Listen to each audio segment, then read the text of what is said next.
When I used to play Tony Hawk 2, they have that song "Bring the Noise." Yeah. And we were literally just before going live, like rap, because like we what is one of the lines like? Here we go. It's like how it opens. Here we go again. Turn it up. Yeah, and Bring the noise. The song's actually really, really bad, especially in today's context. Yeah. Because there's a line in it about Farrakhan being a prophet, and like you got to listen to him and stuff. So I was like, it's funny watching, playing Tony Hawk's Pro Skater 2. I wonder if they're gonna get that song back in the original soundtrack. Probably. Yeah, probably. They probably have the rights for it still. For those that aren't familiar, Tony Hawk is doing a remaster of the game. Yeah. It's gonna be. I pre-ordered. I'm excited for it. But then I was just like, we're singing the song, and I'm like, yeah, that song's actually really bad. You know what? I don't want to sing those lyrics anymore, man. Ooh, wait a minute. Yeah. But hey, you know what? What's year zero? That's like when you erase the culture. Yep, that was a there you go. Cambodian thing. That's what Year they did. zero. Yeah. Yep. Welcome to year zero, brothers. Yeah. Nah. So I deny it. George Washington has been canceled. I'm a year zero denier. A denier. Okay. All right, we'll get into that. George Washington, Thomas Jefferson, and you actually have Democrats in the New York City Council. I guess they're voting to remove.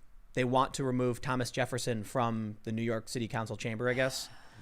Thomas Jefferson, the drafter of the the Declaration of Independence, the principal author, founding father, U.S. president, and George Washington now. They threw an American flag over George Washington's head, lit it on fire. You know what, man? I'm just going to say it. I'm going to be bold. Are you jumping off the fence right now? Not really. Well, let's hear what you have to say. They're attacking the United States. Okay. That's like, And? That's it. That's yeah. literally doing it. Oh, okay. It's not a policy position or opinion. It's happening. You slimy bugger. Yeah. They're attacking our history. They're lying.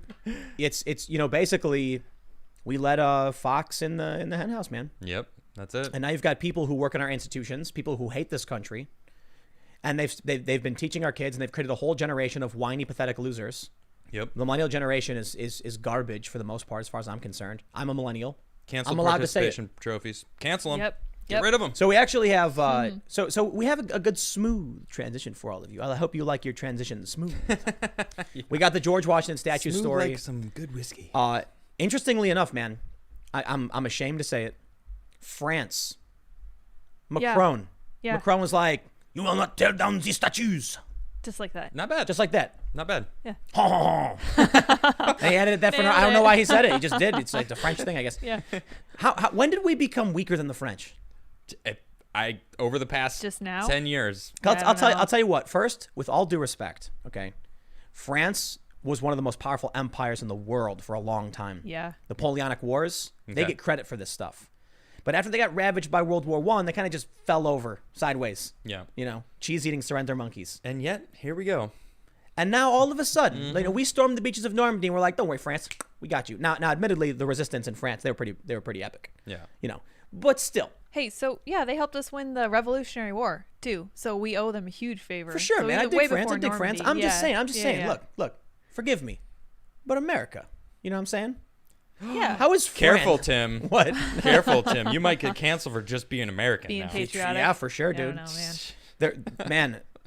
So we have a bunch of stories. So it's this. We have like France. Then now we're getting into the craziest territory. They fired the stepmom of the officer in Atlanta. Yeah. It's like that's Soviet level. That's like North Korea. It's like, Yeah. well, you committed a crime, so your mom is going to jail. Wow. It's like, Well, that's she what- just got fired. She's not going I know, to jail no, for not anything. quite. I'm talking about the Yeah. Soviets. Yeah, what the they would do. extreme of it. Yeah. Well, we're getting there. We're getting to that Seems point. like it, my Literally, it's goodness. like, I'm sorry, but your son is hated, so you're fired. It's not going to be the first, not going to be the last, because Well, I think the Teresa Nielsen is even worse. well, so once put a pin in that. Okay. We had that story of the NASCAR driver whose dad said the N-word in the 80s. Oh, Yeah. Before he was Before he born. was even Before he was born. even born. So they What stripped the him of his heck? sponsorship. Oh my gosh. Welcome to Amazing. the dark world, whatever, I don't know what you call it. I don't But yeah, even Teresa know. Nielsen. So this is an artist Yeah. who this is amazing. Magic the Gathering is doing a culture revolution purge, man. It's insane. She's an artist from going back to I think 1997. Some of the best, if not the best art on Magic cards. Yeah. Her art is incredible. Some of my favorite art of Magic cards were from Teresa Nielsen. Seriously. And you're and you listening, you're not going to be able to guess what she did to get fired. You ready for this? She followed Mike Cernovich. Yep. That's it. Mind blown. There's a few others that she followed. Jack yeah. Posobiec. Whoa. Whoa. Infowars, I think. And Whoa. Infowars, yep. Those are the three. Those Following are the them. three people that these were the look. You follow these three people. We got to let you go. Yep. The crazy thing about it work with is you there are a anymore. bunch of far left activists who follow them as well.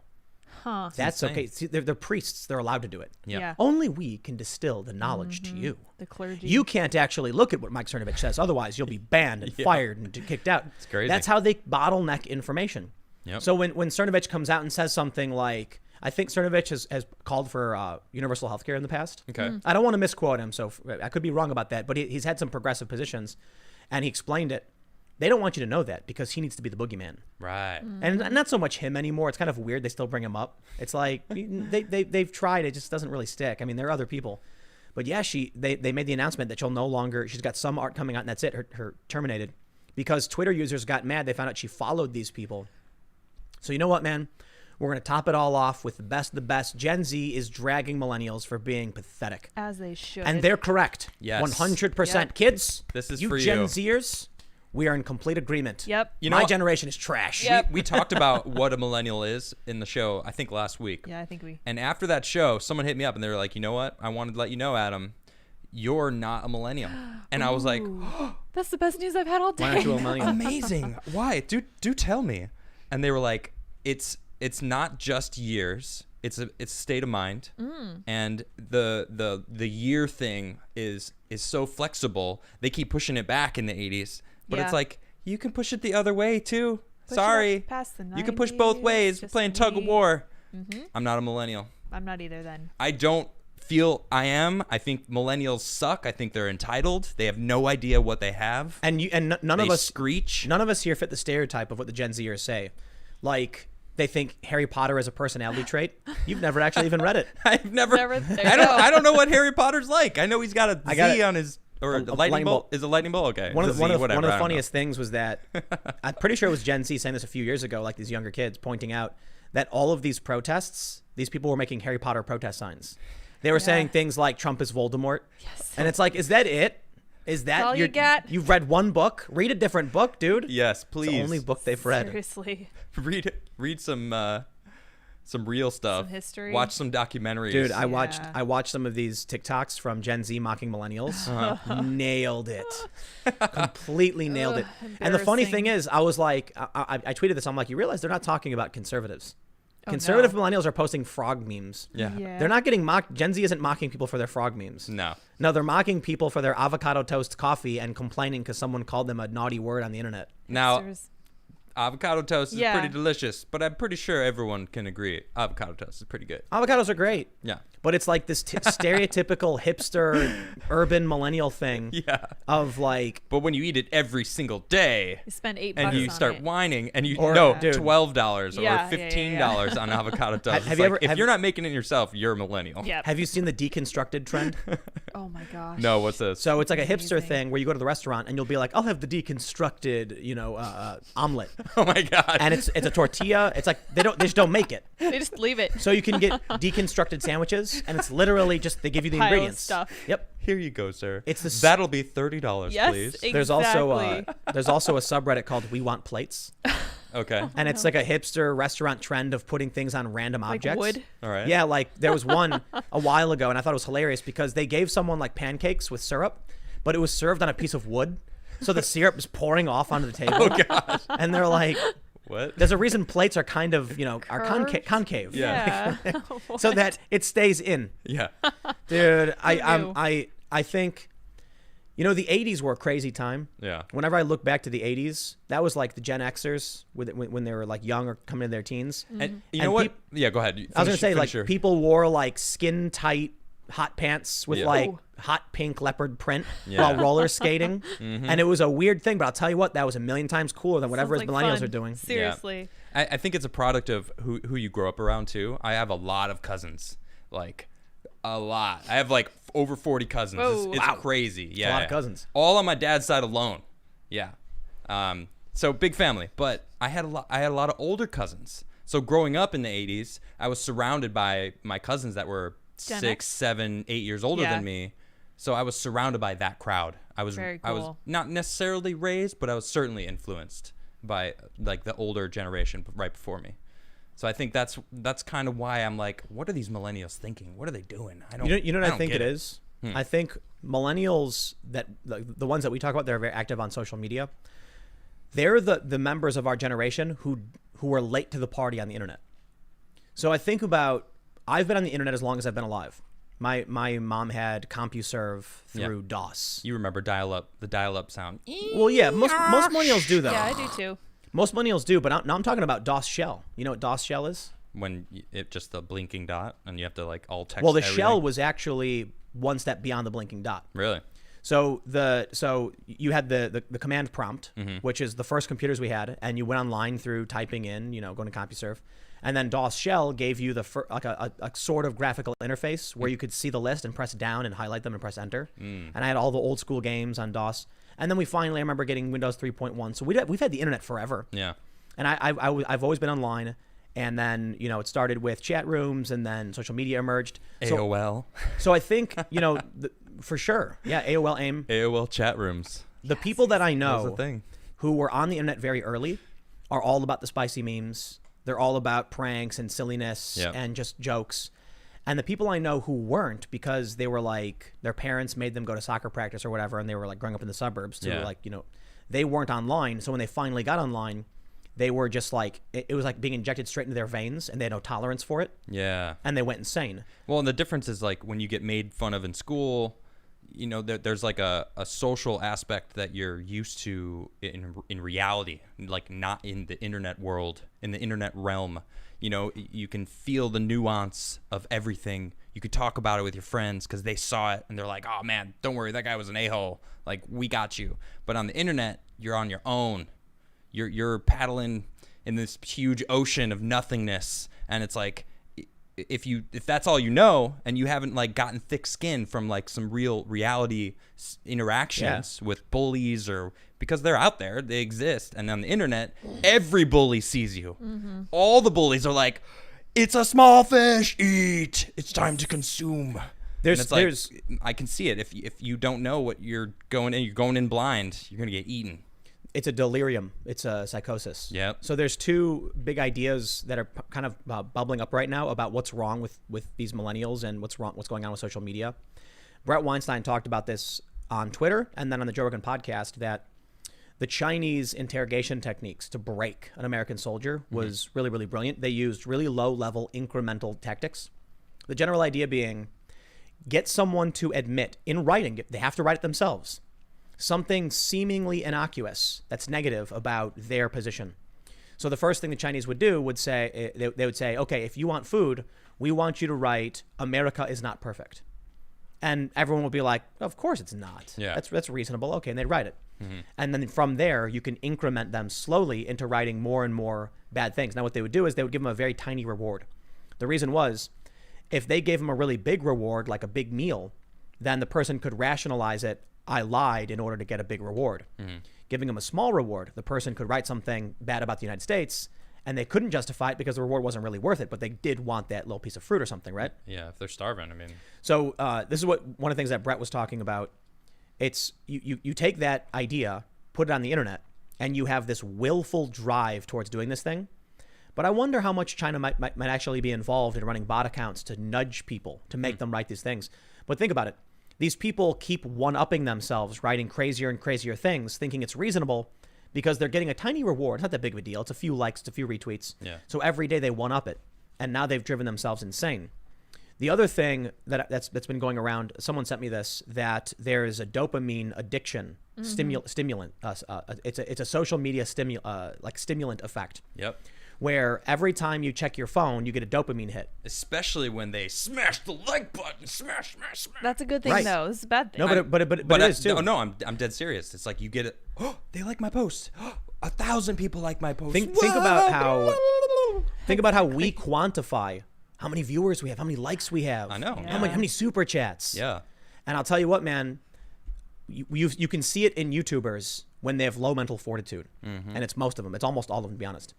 One day, like, wait till some YouTuber has a breakdown where they're like, I just don't know if I keep doing this bad, and then look at their view count. And their view count the days before will be in a downward slope. Yeah. So what happens is they'll work really hard, they'll make a video, they'll get 1 million views. The next day, 700,000. The next day, 500. And then by day 3, they're at 400. And the next day, they're like, I'm quitting. I can't do this anymore. And they talk about all these things that have nothing to do with what's really happening. Yep. They're not getting the dopamine hit. Their addiction is not getting satisfied. Exactly. But here's what they ended up saying in this thread that I was sent.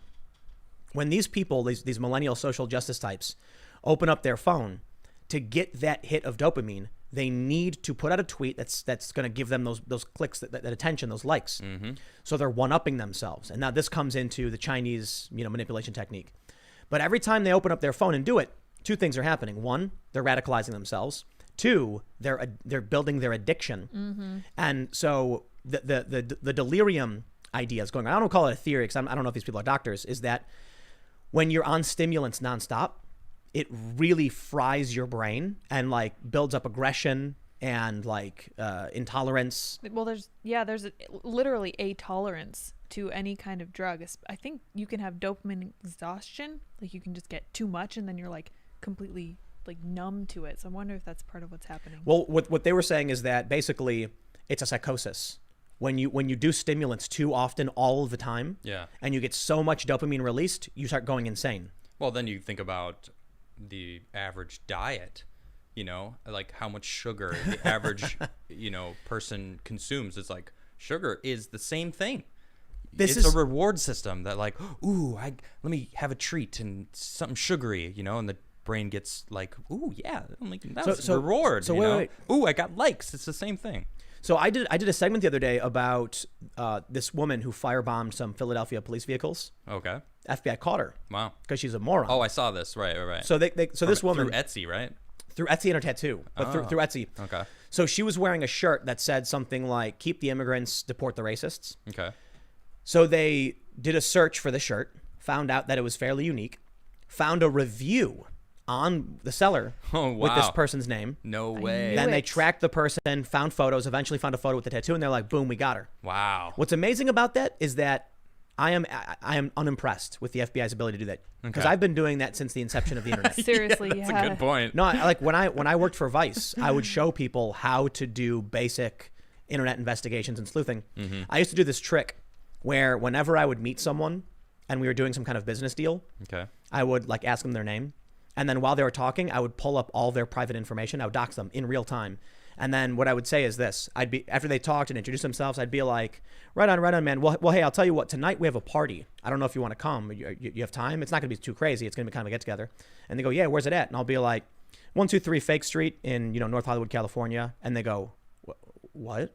And then I'll be like, yeah, that's where the party's at. And they'll be like, that's my address. And I'm like, I know it is. And then they're like, what? Creeper. And I would do it. It was kind of like to show you. Psyop. But this was particularly when I was doing more. That's a little creepy though. Programming stuff. Oh, totally, Doing absolutely. That to people. It was funny. Oh. But this Funny was and creepy. But this was back when I was hanging out at Hackerspaces. Lydia agrees. Yeah, that's a little creepy. I mean, no. Yeah, well, when I first started talking to Tim, he basically did that to me. Whoa. Yeah. He was like, "Oh, I want to learn all about you." So he got me talking, and I was talking about stuff. And he's like, "Oh, I'm looking you up right now." And I was like, "Oh, okay. I guess I'm hired or whatever." This is back when I used to hang out at Hackerspaces. Okay. And so I'll tell you what, man, that these people know what you're thinking. I'm sure they Be do. honest. There was one time where this one guy, we're sitting at a party, and he's talking to a bunch of people, and he points over to a man and a woman. Okay. And then he started predicting everything they would do, and it was perfect. He would be like, in 3 seconds, the girl's gonna laugh. 3, 2, and then she laughs, and everyone starts, and then we all start laughing. And it was, now the guy is gonna shift his shoulders and turn towards her. 3, 2, and then he does. Wow. Because these guys were social engineers, and he was explaining all of the really obvious stereotypical behaviors these people do. Yeah. But anyway, not to get too much into that. The point I was bringing up is that you have this very predictable behavior with the internet. Mm-hmm. You have people who are becoming addicted to getting this hit. Yep. They're literally going insane. And now to go back to the woman who got caught by the FBI, she, in the photos they found, was a normal looking woman. And I started thinking about, I mentioned this in the video, that there's a meme that's called something like feminism not even once. Mm-hmm. Remember those meth ads? It was like methamphetamine not even once. No, I don't. It would show a picture of a regular person, Okay. and then it would show them after they were drug-addled and messed up, and their Sure. teeth are gone. Like, yeah. So people started making memes where it was like feminism not even once, and it shows these people before they go to college, and afterwards, and it is terrifying. Like De Blasio's daughter. Yes. Yeah. Yeah. Uh-huh. That's some Where they're a like big change. smiling and normal and wearing regular clothes like this, and the next one is their heads are all shaved and they're like snarling at the camera like weird, freaky people. Golems. Yeah. And so you have this woman with the firebomb. It's so sad because it's I've seen so much of this. The photo they found of her was a normal young woman, and the pictures of her in Philadelphia was nightmarish. Wow, really? Nappy, like smashed dreads, like huge belly, and 20 just pounds like heavier. hunched over. Yeah, Yeah. no, dude, like 30 or 40 I'm pounds being heavier. nice, okay? You're being nice.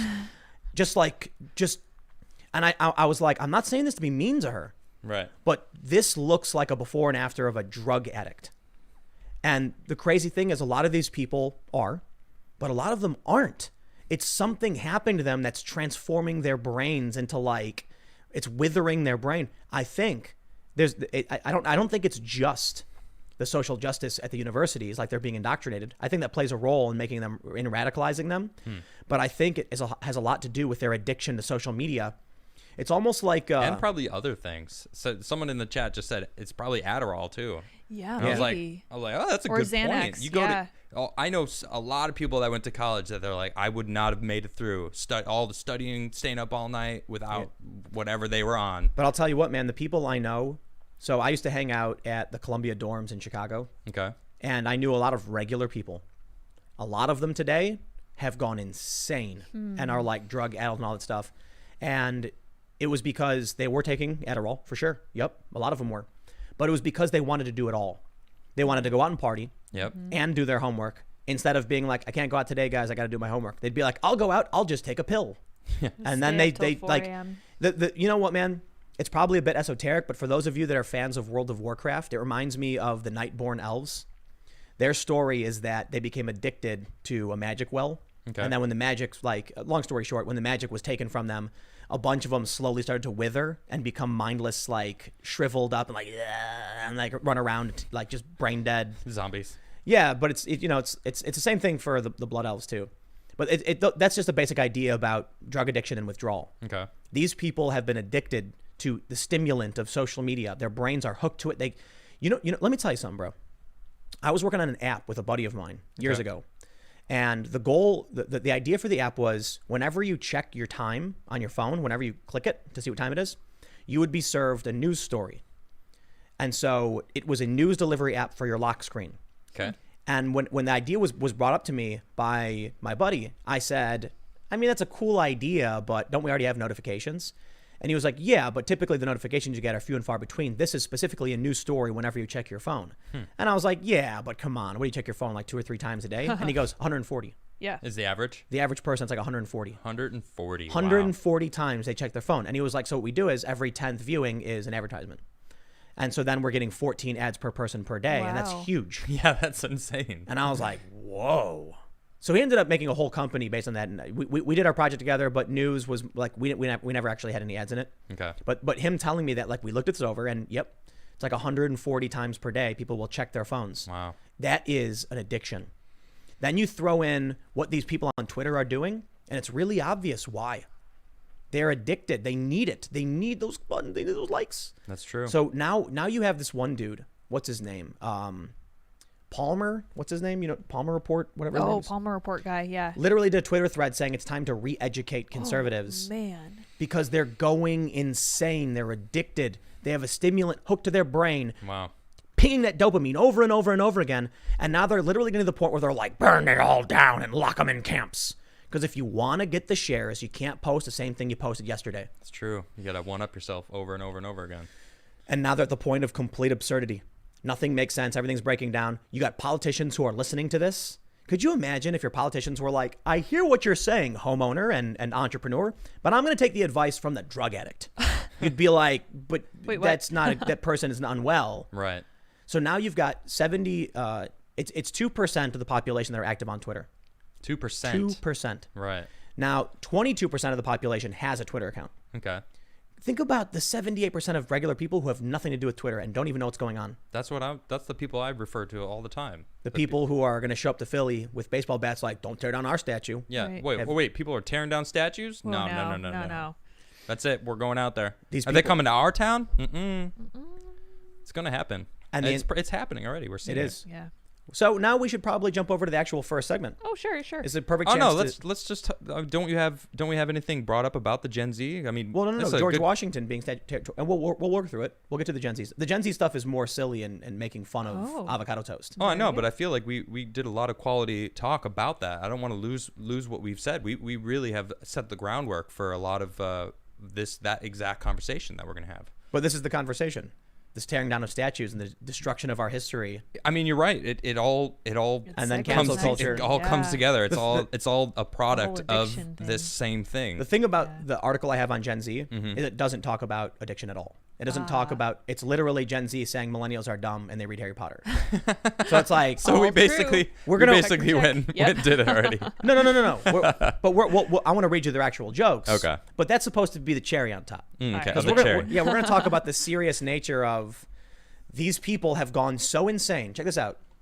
You've probably already seen it. You probably heard a lot about this. George Washington statue is covered in a burning American flag before being toppled by up to 40 Portland protesters in Oregon. And I think they got to look at this. These genocidal colonists. Yep. And then 1619. there it is. F cops. 1619 spray painted Yep. on the statue. Ooh, that makes me mad. And that's exactly the point. 1619 is fake news. Yep. It's that addiction, the desperate attempt to get more recognition, to get retweets, to get comments, Win prizes. win prizes, You won a man. prize, yeah. So the 1619 thing is they're literally trying to argue that the U.S. is a slaveocracy, that the country was founded. Its true inception was 1619 when the first slave came, and that is such insane BS. Yep. Because there's so many points at which you can claim the real country emerged or whatever. But the founding fathers were, for one, a product of their time, and many of them opposed it. That's They true. didn't- I think many of them didn't do enough, and they compromised for sure. And there's no defense for slavery, but they laid the groundwork for something important that helped get rid of this. And then there were a bunch of really famous abolitionists who used that framework to win and justify their positions. But the issue here with George Washington being toppled over is that I think with this addiction, I think it was Jordan Peterson who pointed this out. We know when the right goes too far. Yep. We don't have a point at which the left has gone too far. And it seems like they're trying to find that. I mean, where this is it it, is. man. Yeah, I think we've reached it. I agree. This is insane. You know, the problem is the left owns the cultural institutions. Yep, you're right. It's really funny when I tell a lot of my regular normie friends this. They're like, "What are you talking about? Donald Trump's the president." And I'm like, "What has Trump gotten done?" Barack Obama created DACA under executive order. Okay. And then Trump tried repealing it under executive order, and they said he can't do it; it's illegal. It's like, so Obama can make it through executive, but what? Does that Yes, make makes sense? No, it doesn't. So they write their arguments, they try to justify it. But I'm like, listen, man, I get that Trump's the president. That's legit. I mean, that gives him a lot of power. The Republicans are in the Senate. They're not doing anything. But come on, man. If they can tear down a statue of George Washington, and where's Don Lemon? Where's Chris Cuomo? Why isn't a single Democrat coming out and saying destroying the visage of our first president is wrong? Right. They hate it. Because they don't care. Yeah. Because they're addicts and they're like, whatever you say. It's like they're taking their cues from drug-addled maniacs who are scratching their faces off. Yep. So this is where it gets even crazier. Look, I get it, man. Look, you get a bunch of dumb kids, they're gonna tear down some statues. All right.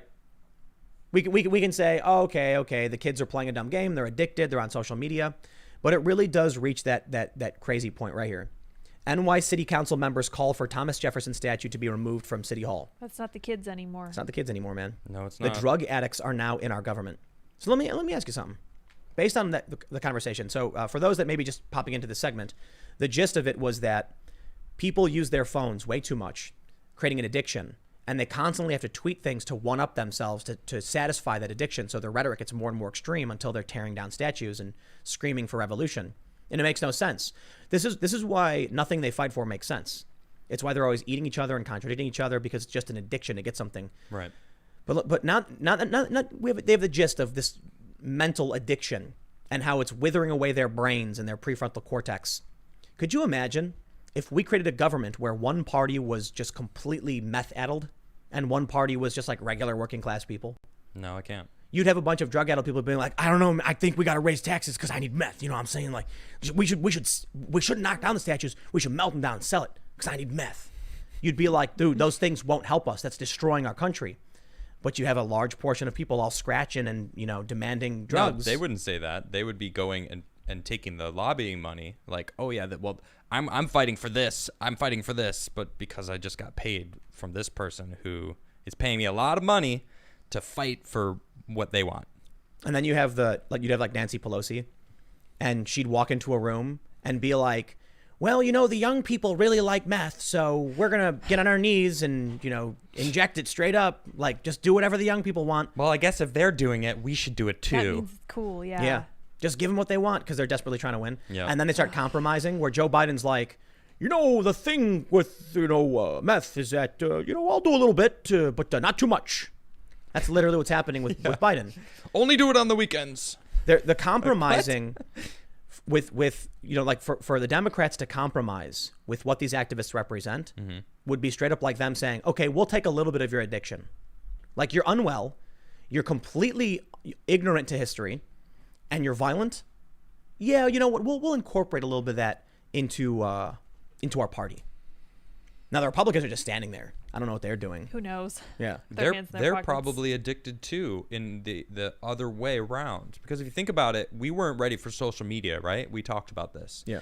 So government wasn't ready for social media either. They're all humans. They're all in social media now. They're seeing these people that are tweeting at them, and they're getting the addiction also from these crazy people that are like propping them up like, wow, you're our champion. Except social media bans the ones who get too addicted. The conservatives who go too far in their addiction get banned. But not on the left. Not on the left. Yeah. Right. So it's And there it is. right. Exactly. So what's happening in the Republican Party is they're kind of just standing around with their thumbs up their bum like they've always been doing. And I've never had any I've never cared much for the Republican Party. They've not been involved. I grew up, in a city that was run by Democrats. Yeah. But the Democrats are increasingly allowed to embrace this insanity because the people who run Twitter are the dealers, man. It's true. They're Yep. progressive. They're the dealers, and they don't want to ban their own ideas. They don't want to ban their friends. So they've created this drug addiction, this technological addiction that's melting the brains of these people. Yep. And the drug addicts are screaming, ban the conservatives. So they do. Yep. And that leaves you with some addicted conservatives for sure, but they're kept in check. Yep. They can't go too far, and they know it. So sometimes a conservative will overdose. Someone on the right will it's the equivalent of social media ODing. They know how much they can get away with. Like, what's the dosage of spicy memes you can post before you finally come for you and you're done, you're digitally dead. So conservatives don't cross that line anymore. The left has no line. They've literally called for violence.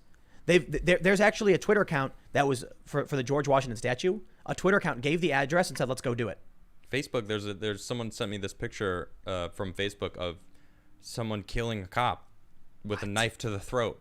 I was like, What? did I just see that? Now I didn't see it on Twitter or on Facebook myself, so I don't know. But people are like, how is this allowed? What are we seeing? Whoa. Someone, Yep. so, we were talking about yesterday, the Antifa fist, right? Yeah. Gripping the snake, and Yep. we brought it up. It was actually a Nazi thing, and it's like, look, it's the same thing. Someone posted it on Facebook, banned. So the context for that is, the Gadsden flag. It's the coiled snake. Don't tread on me. The far left took the revolution fist, which is like this. It's actually, I believe it's the Spanish communist symbol from the Spanish Civil War. Okay. And now it's been appropriated by a bunch of other leftist groups. They put the fist strangling the Gadsden snake. Somebody brought this up to me that that's actually Nazi iconography. There was a Nazi propaganda of an arm strangling a snake. And so we were making the point that if they're going to claim Trump's triangle is Nazi, then why aren't they? Right, exactly. Well, Facebook banned Trump and banned showing the comparison of the Nazi iconography. So they get away with it. Yep. And then the Democrats are looking at their constituents, and what do they see? Lunatics. I think Trump should not have won in 2016. No? Really? Absolutely not. No. I'm not saying like he didn't deserve to win. I'm saying that by all statistics and the will of the people, he shouldn't have, except for the fact that social media allows lunatics on the left to get away with whatever they want. So regular people were turned off. Yep. And it gave Trump the little tiny boost he needed because he did win by a decent electoral margin. But there were many states where he won by only a few thousand votes, maybe like 7,000 to 10,000 votes. Wow. Yeah. You get enough people who are on social media or are seeing this stuff, and they're just like, these people are insane. That's why I don't believe it today. You know, that they're saying that Trump is going to lose. I can't believe it. Maybe it's true I don't believe it. that he's going to lose. Yeah, we're in a blue state, right? Or blue area. We're in heavy blue. We're like Heavy blue. Heavy blue. I walked around the neighborhood. I haven't seen any Democratic signs. I saw Trump signs Yep, today around at our the neighborhood. store, I Yeah. saw the bumper sticker. At the Bumper store, stickers. you Yeah. see, so you Yeah. see they're out there. I've seen it too. We're in They're a here, we're in a blue yeah. area. I'm really surprised. Listen, Trump supporters, surrounded by Trump supporters. It's like The area, I don't know. The area we are in isn't just a blue area. Okay. It is like this district will never go Republican. Yeah, for sure. Will never happen. Okay. Yeah. People And- said but- Trump would never get elected But that's president. that's why I'm saying the severity of you seeing Trump signs is Yeah. like, whoa. Yeah, and they're not afraid. We're in the Philly suburbs. Yep. Yeah, dude. And there are red areas over here.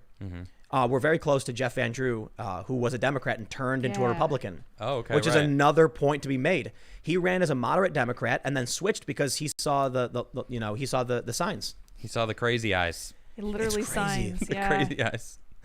We're in an area that it's not as bad as, say, Ocasio-Cortez's district, because I think she's D+30, meaning like that's huge. Yep. But Philly was 82% Democrat voters in the 2016 election. Oof. Wow. Like, it's not going to happen here. However, if you're seeing Trump signs in this neighborhood, I am. I had a conversation with a local guy last year, and it was kind of weird because he was an anti-Trump leftist. And it was obvious, but he was being polite. Like, he lived in the area, and we were talking. We talked for quite some time, and then he started saying things that were very obviously leftist talking points. A lot of it was fake news, and I was very polite. And you have to navigate those things very carefully, because I can't just be like, that's completely wrong. What are you talking about? You believe that libtard, blah, blah, blah. Yeah, because you will trigger their emotional defense system. Exactly. Right. So I just said, I'm tactful and respectful. And I said, well, you saw the update on that one, right? That story about Trump. Actually, it turned out to be this. And then he goes, oh, really? And I was like, oh, yeah. And I just pulled up my phone. I'm like, yeah, check it out. He was like, oh. It's the best way to do it. But he was talking a bunch of stuff about Hillary and Trump being, a Nazi and all this stuff. And that was that. I mean, dude, this is blue town, man. This is like 82% the Philly area. And this guy was talking about this for you to now walk around the neighborhood and see Trump signs and Trump stickers. I can't, We saw that Trump flag in the middle of the lake. Yeah, seriously. That's determination. That's Someone got into crazy. the, So and there's weird. no docks or anything. right. Like, how did they do it? They either waited Waited out there out, or man. brought a boat and something. Maybe who knows? I wouldn't even call it a an lake. Inflatable. I would call it like a scum pond. Wastewater, yeah. Yeah, it's like Right. it's a shopping center not nice. with just like a small body of water full of trash, And and mosquitoes. somebody found a way to mount a Trump sign in the middle of that thing. So yeah, I'm seeing rhetoric from the Trump supporters, but I got to tell you, man, you know what? Maybe it's just hubris, but there's a part of me that says when they tore down a statue of Thomas Jefferson, that was a declaration of war on It feels like it. everything the average American believes in. Yep. It is these internet drug addicts. They've gone insane. Yep. They think they're the majority, but they're not. They're like 1% not. of the population. Yep. Man, I'd be willing to bet if you go to any house in Philly proper, any apartment, Yeah. knock on the door, guy comes out. What do you think about Thomas Jefferson?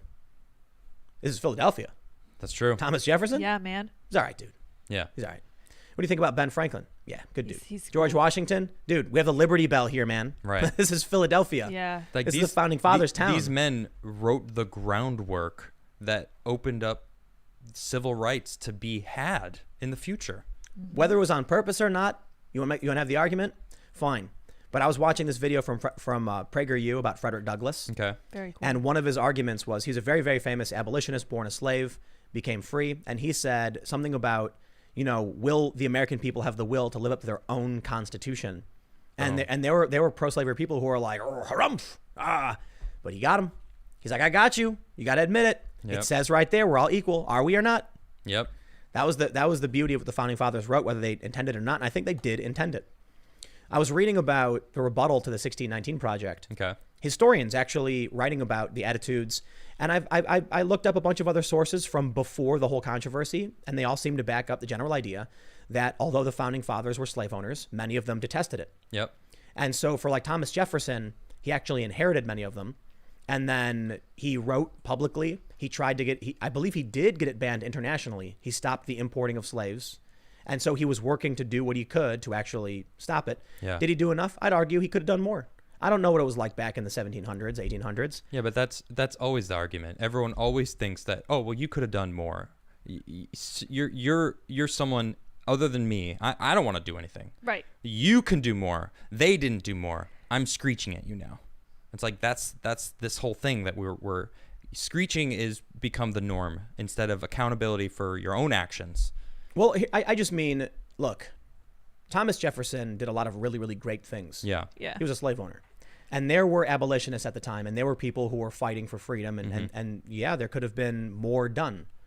And I bet a lot of these people out there don't even do the research to know who those people are. Oh, Yeah. for sure. For sure. It's Absolutely. like tear down the statues and then what? They tore Yeah. down a statue of a guy who was a staunch abolitionist. Yep. Or I think they defaced. I don't know if they tore it down. I can't remember the guy's name. I was reading it. It was a bunch of conservatives posting it, and they were saying that people didn't know anything about the statue other than he was a colonist. And it was like he would buy and free slaves and fought really, really hard to end it actively. And they deface it. And it's like, you have no idea what you're talking about, man. Yeah, they don't. They're trying to get a statue of Abraham Lincoln torn down, the great emancipator.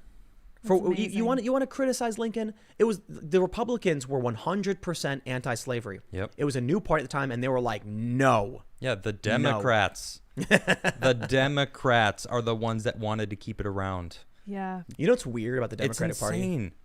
And the Democrats are the ones trying to get rid of Thomas Jefferson. And get rid of They're the there. Civil Rights Act Yeah. in Dude. California. What's that going on over there? Dude, They I want to have be able tried- to discriminate again? Democrats What? in California have officially voted to repeal the civil rights legislation. It of the went state. through. through the assembly. Wow. Now it goes to the Senate, and then I guess it'll be, I don't know if it'll be voted on or ratified or however it works in California. But the Assembly Democrats in California, basically their version of the House, Yeah. have passed it 60 to 14.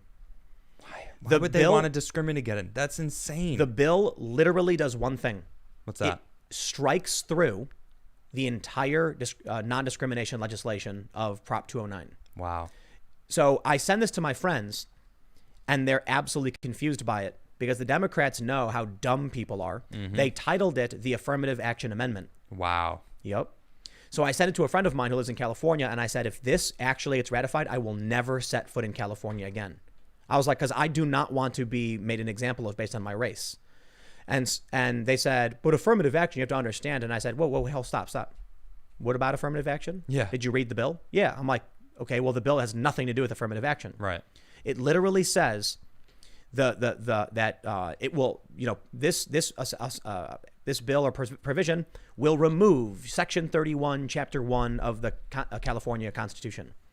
And then it shows you all the text that will be removed. And it literally says the state shall not, discriminate nor provide preferential treatment on the basis of race, color, ethnicity, sex, national origin. That's messed up. They're removing that. That's insane. That is a mirror to the 1964 Civil Rights Act federally. So I sent it to I sent it to a bunch of my lefty friends. Like, I want you to explain this to me. One of them said affirmative action. And when I tried breaking it down, like, no, that's just the title of the bill. Did you read what the bill does? Yeah, it makes it so that affirmative action is in schools. And I said, no. They have no idea what they're talking read what the about. bill says. Yeah. And they were like, I don't understand what you're saying. It says affirmative action. I'm like, That's the title. Get Yeah. past the title. Go Come past on. the title. You got they're this. not smart enough. Open the book. They can't do Open it. the book. Read the book. Not the title of the book. Right. Open the book. Read it. Just read the cover. So I have another friend, and we were talking about political ideologies, and I said, the problem with the political compass is that me and everyone I know are left libertarian. The difference is I'm anti-identitarian, and you can't see ideology on a political compass. And so my friend was like, I said, because of this, I reject most of the policies of the progressives and the Democrats. We started having a conversation, and I sent them a link to the Ballotpedia bill saying they're revoking civil rights legislation. And they responded with, the thing about affirmative action. And I said, hold on, let me stop you right there. You have to read past the title. Yeah. Right? No offense. And then guess what they said next? I don't need to. No. This one's better than that. Oh, great. Oh, boy. No, it's good. better than that? It's good. Okay, Oh, good, okay. good. Oh, geez. What? This is weird. Oh, good. Yes. Yep. Thank Oh, you. I that, said- that makes Oh, me thank feel so goodness. much better. A little glint of hope in Seriously. humanity. Right. And because look, there are good-natured man. people who are being fed fake news. Yeah. And they don't see this stuff. And so I said, can you explain like what I'm supposed to do in the face of this? And it's like, No. no. And I was like, yeah, now you know why I'm actively resisting these people. Yeah. The Republicans kicked out Steve King lost his primary, right? Yeah. Oh, yeah. They It's like, lobbied dude, hard against him. Steve King tweets about white nationalism and they get rid of the guy in 2 seconds. Mm-hmm. They're being accused now of licking the boots of Black Lives Matter because the conservatives are not far right fringe extremists. Yep. They're like mostly moderate at this point. They're still in the bell curve of the average person. They're actually Yeah, pretty close to the kind of are. center and moving left. Yeah. Yeah. they're Interesting. shifting. Yeah, and there are scary problems with that in that they won't stand up against the people tearing down the statues of George Washington. Yeah. Yeah. Dude, I would love. You know what I want to do?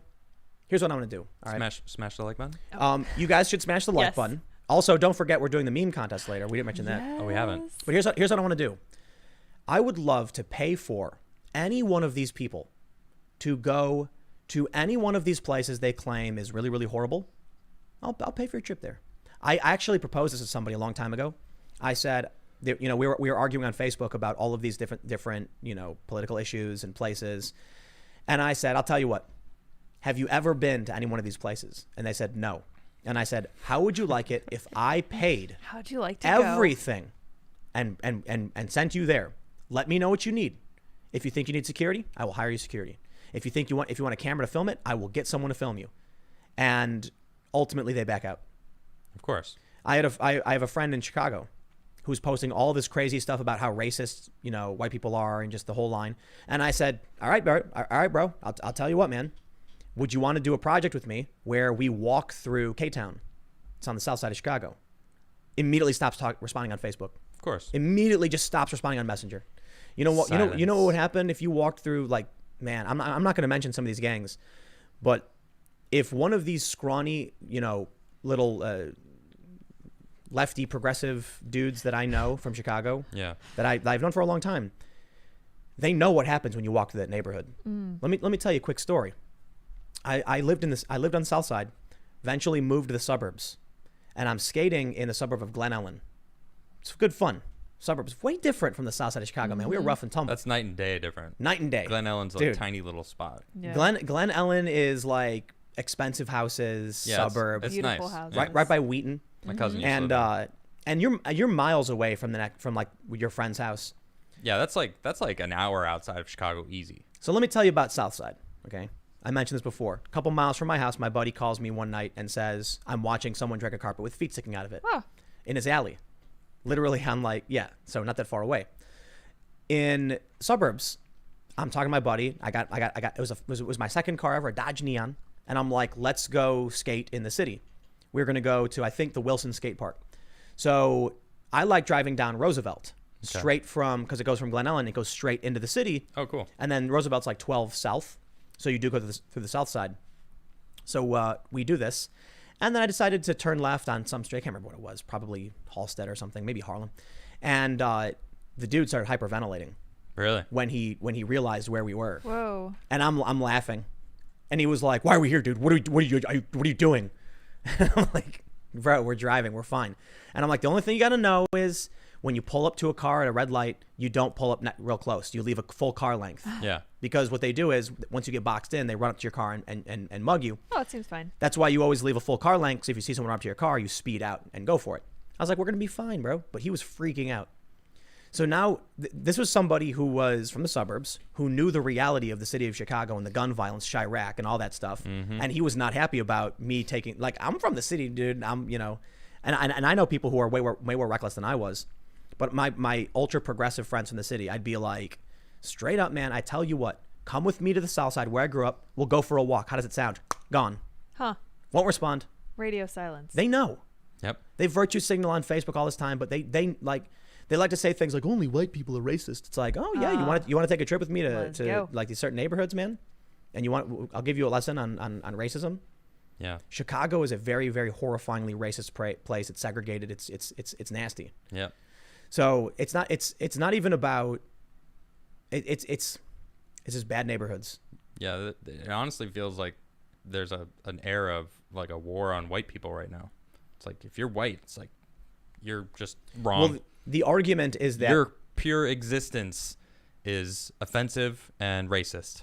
it's been that way for a long time. It's been growing in comedy, and it starts with white people recognizing that, you know, I think this was probably, you know, following civil rights. You're in a dominant position. You know, I don't think it's fair to call it white privilege. Okay. I think it's majority privilege, and there's generational wealth and a bunch of other factors that play a role in it. But you started getting self-deprecating comedians who it's fine to make fun of white people because you are white. Mm-hmm. And now it's evolved into everybody pile on the white people all the time, and anything else is offensive. Right. And now it's getting twisted and weird where Uncle Ben Rice, it was literally, it's a picture of a farmer. Yeah. He was a farmer in 1946. That's the image they used. He's got to go. Mr. Clean, the white dude, shaved head, he's all right. That's how weird it's getting. It is weird.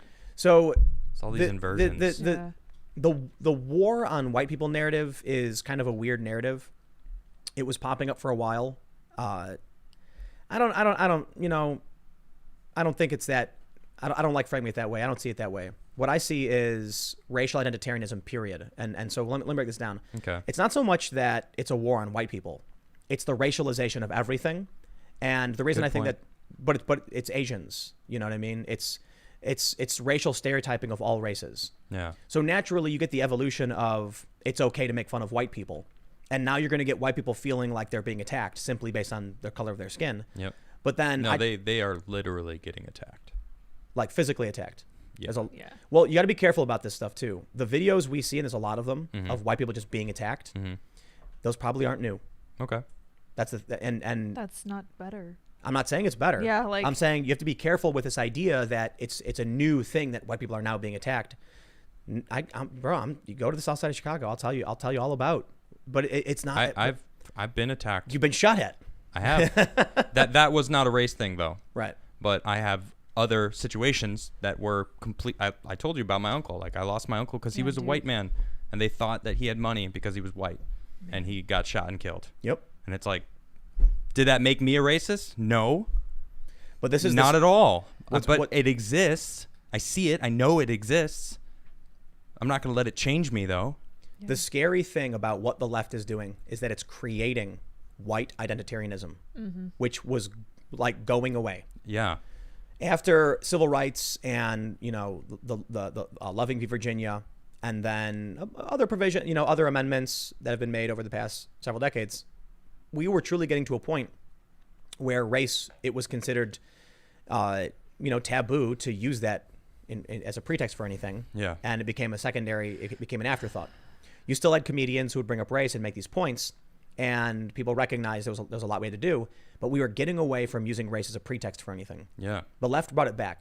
And when they started normalizing the belittling and the insulting of white people, Yeah. it made a lot of, it created an incentive for many young white people to form a racial identity group. And then you saw the rise of the alt-right.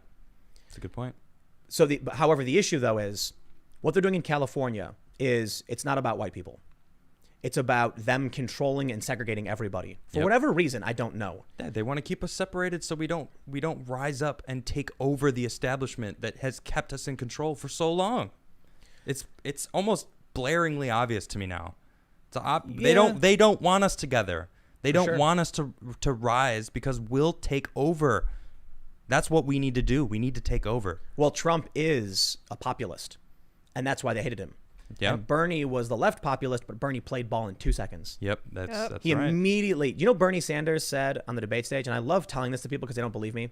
If you're white, you don't know what it's like to be poor. Yep. That's ridiculous. There's a quote going around from a French far left political leader, and he said, "The people who believe in white privilege never met a poor white person." And I'm like, that's like a far leftist in France. What's up with that? What Wow. the heck? Why Alright, is America France. so twisted and broken? Well, you know, I think we know. We talked about it. The addiction. It's the mental break. It's funny to me that it's so much more than just that too. Right. There's so many things. This cog of this wheels. There's so many wheels in this society that we have, and they're all getting all misshapen. But they're still turning, but they're getting morphed and blobous, gross. it's decay. It's decaying. Yes, Complicated. agreed. Reminds me of like playing, Link to the Past or something. Okay. And you're like in a room and the floor starts falling out. That is an amazing game. It's a great game. Great game. But I'm imagining like the floor just goes, and you have to like run, and you're running, and the floor's falling behind you. Yep. And it It's like feels a like that's what's nightmare. happening. Yep. Like that's we're true. watching the whole structure and system just start falling apart. And I think it's like a zombification, a rot, a decay, a breakdown, whatever you want to call it. But I do want to stress the point about what they are doing with race. And when I pointed out to one of my friends that they've repealed the civil rights legislation, they voted to repeal it in California, and what that means, I said, well, I do think one of their preliminary arguments is that they need to be able to discriminate based on race in order to create equality. And so that's what their argument is. what they've argued specifically is affirmative action. They're trying to use affirmative action as justification for repealing all civil rights law in the public sphere. The argument is universities have too many Asians. So we need to be able to stop Asians from getting in. So stop rewarding people on their merit and just give it to them on their color of their skin. Yep. And lighten their workload based on the color of their skin. And Yep. Now you're getting it. That's racist. Yeah, man. of course it is. The assumption that a certain race couldn't do it, Yeah, it's insane. and they're not. And belittling. Yep. I'd be pissed. Yes, I'm white. Yeah, but I mean, I didn't go to college. I got lucky and knew someone amazing like Tim Pool called me up and said, "Hey, you want to do a show with me?" And this is where I am. It's like, but basing anything like that on the color of your skin is just it blows my mind away. It's like the fact that people are okay with it, a minority saying it's more like, the- "Hey, you know what? You're less than us now, so you don't have to do as much."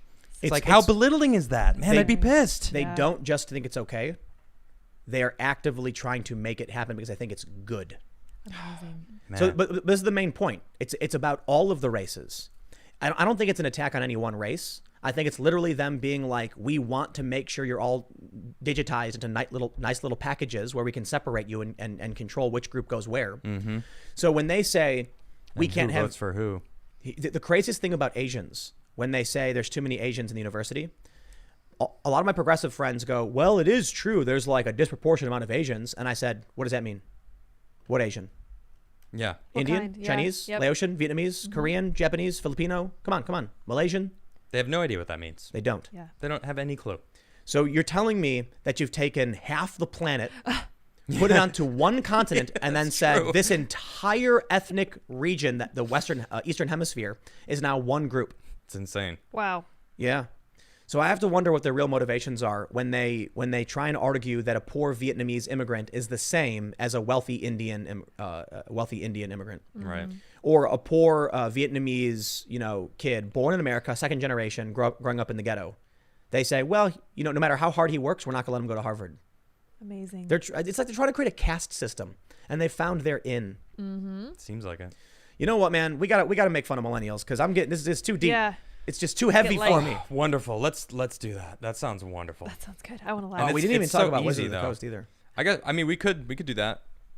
We can talk about We're that. winging it tonight. Let's talk about Wizards of the Coast. Yeah, whatever. And you know what? Before we go on, yeah, just you- remember. Smash that like button. Yes. Thank you, Tim. Oh. It's my job, but Sure. but I'll accept it. Executive overreach. So remember, we're going to be giving away these boards. We're going to give away 4 boards, maybe I think we're doing 5. 5. I think we're doing 5. We've Oh, decided to give away yeah. 5 because one post went above and beyond, Oh my goodness. and we were like, wow. That We're was so floored. good. It was so good. It was like the honorable. You get to sit at the head of the table, and we're giving some of these boards away. So that's gonna come later tonight after we talk about Stuff. millennials. Yeah. Well, the first thing we're going to do is talk Making about fun of this millennials. the insanity. Yeah, Hipsters of the coast. oh boy.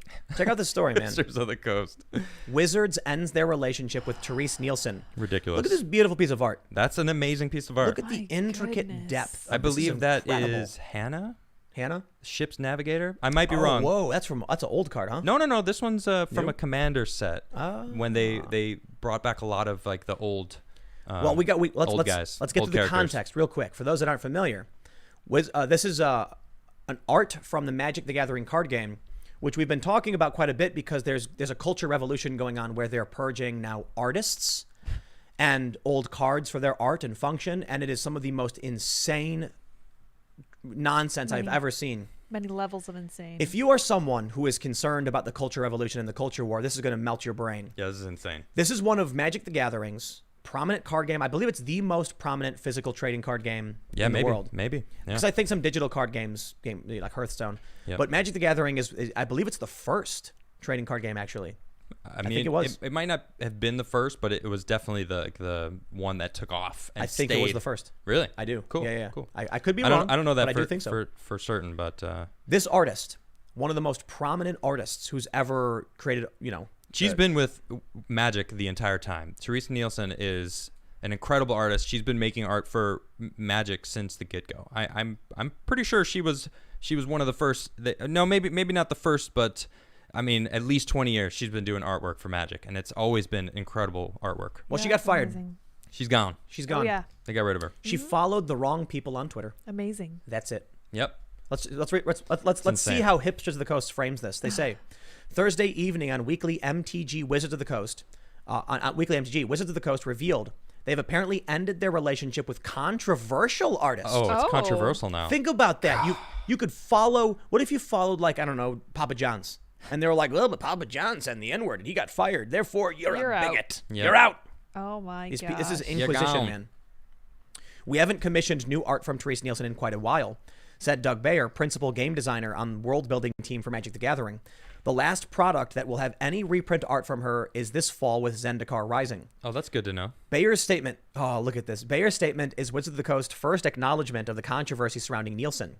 It came on the same day that it was revealed that Nielsen will have at least 3 cards in Jumpstart, Magic's newest supplemental product, with her art Death's Approach, Hunter's Insight, and Rhystic Study. Oh, wow, Rhystic Study. Many in the Magic community were upset that Wizards was continuing to use Nielsen's work after the information that has surfaced throughout 2018 and 2019. The information that surfaced is that she followed Mike Cernovich, Jack Posobiec, and InfoWars. That's it. That's it. That's it. That's it. Yep. That's amazing. She was familiar with their existence, and How they dare she. terminated her. This is crazy. You know what? I went and followed all of them too. I already want do follow I them. want all sides of the situation. Right. I don't want to be blocked. I want to know what the left's talking about. can't- I want to know what the right's talking about. I Right. want to know what everyone in the middle's talking about. I want all the opinions. I want to can't- read it all. You can't be in a cult if you have access to information. Yeah, dude. Clearly. They need to restrict what you can see or hear. This is what I said earlier today. I said internet killed the mainstream media, and they are fighting to the death to maintain control. But it's not this. It's that there is a cult growing in our country, an infectious mind virus. And the cult knows that if you follow Jack, Mike, or InfoWars, you will get a counter narrative. And Teresa Nielsen knew that counter narrative. Yep. And she could spread that to other cult members. That's it right yeah. there. So they excised her.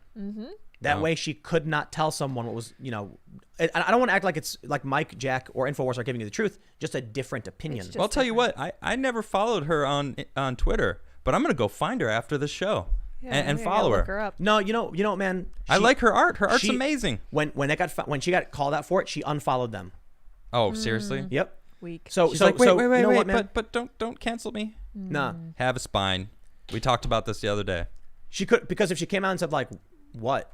You think they're gonna let you back now? No, it's too late. You're gone. Yeah, check You've the already been statement. marked. You're marked. You're gone. You're not in their circle. And by backing down and unfollowing these people, you're basically saying, I'm sorry, you were right.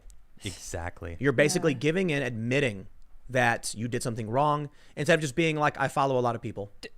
I don't know what you want me to say. So do I have too much pride? Because I would be like, you know what? You fired me for this. I'm never unfollowing them. In fact, I'm going through and I'm following tons of people you'll disapprove of because it's too late. Like, what's the point? What's the point in kowtowing? It's too late. And this is the issue. This is it. People are giving in. They're caving. Where's their their pride? spine's gone.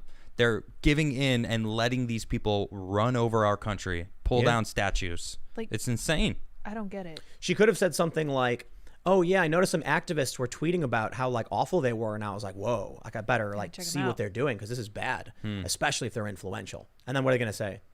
No, but instead everyone always bends the knee. The dude who took his shirt off and like pulled his spine on an accident. Yeah. I'm so sorry I hurt your feelings by wearing a t-shirt. Here's what they say. She lives in Nielsen lives in Carson City, Nevada with her wife.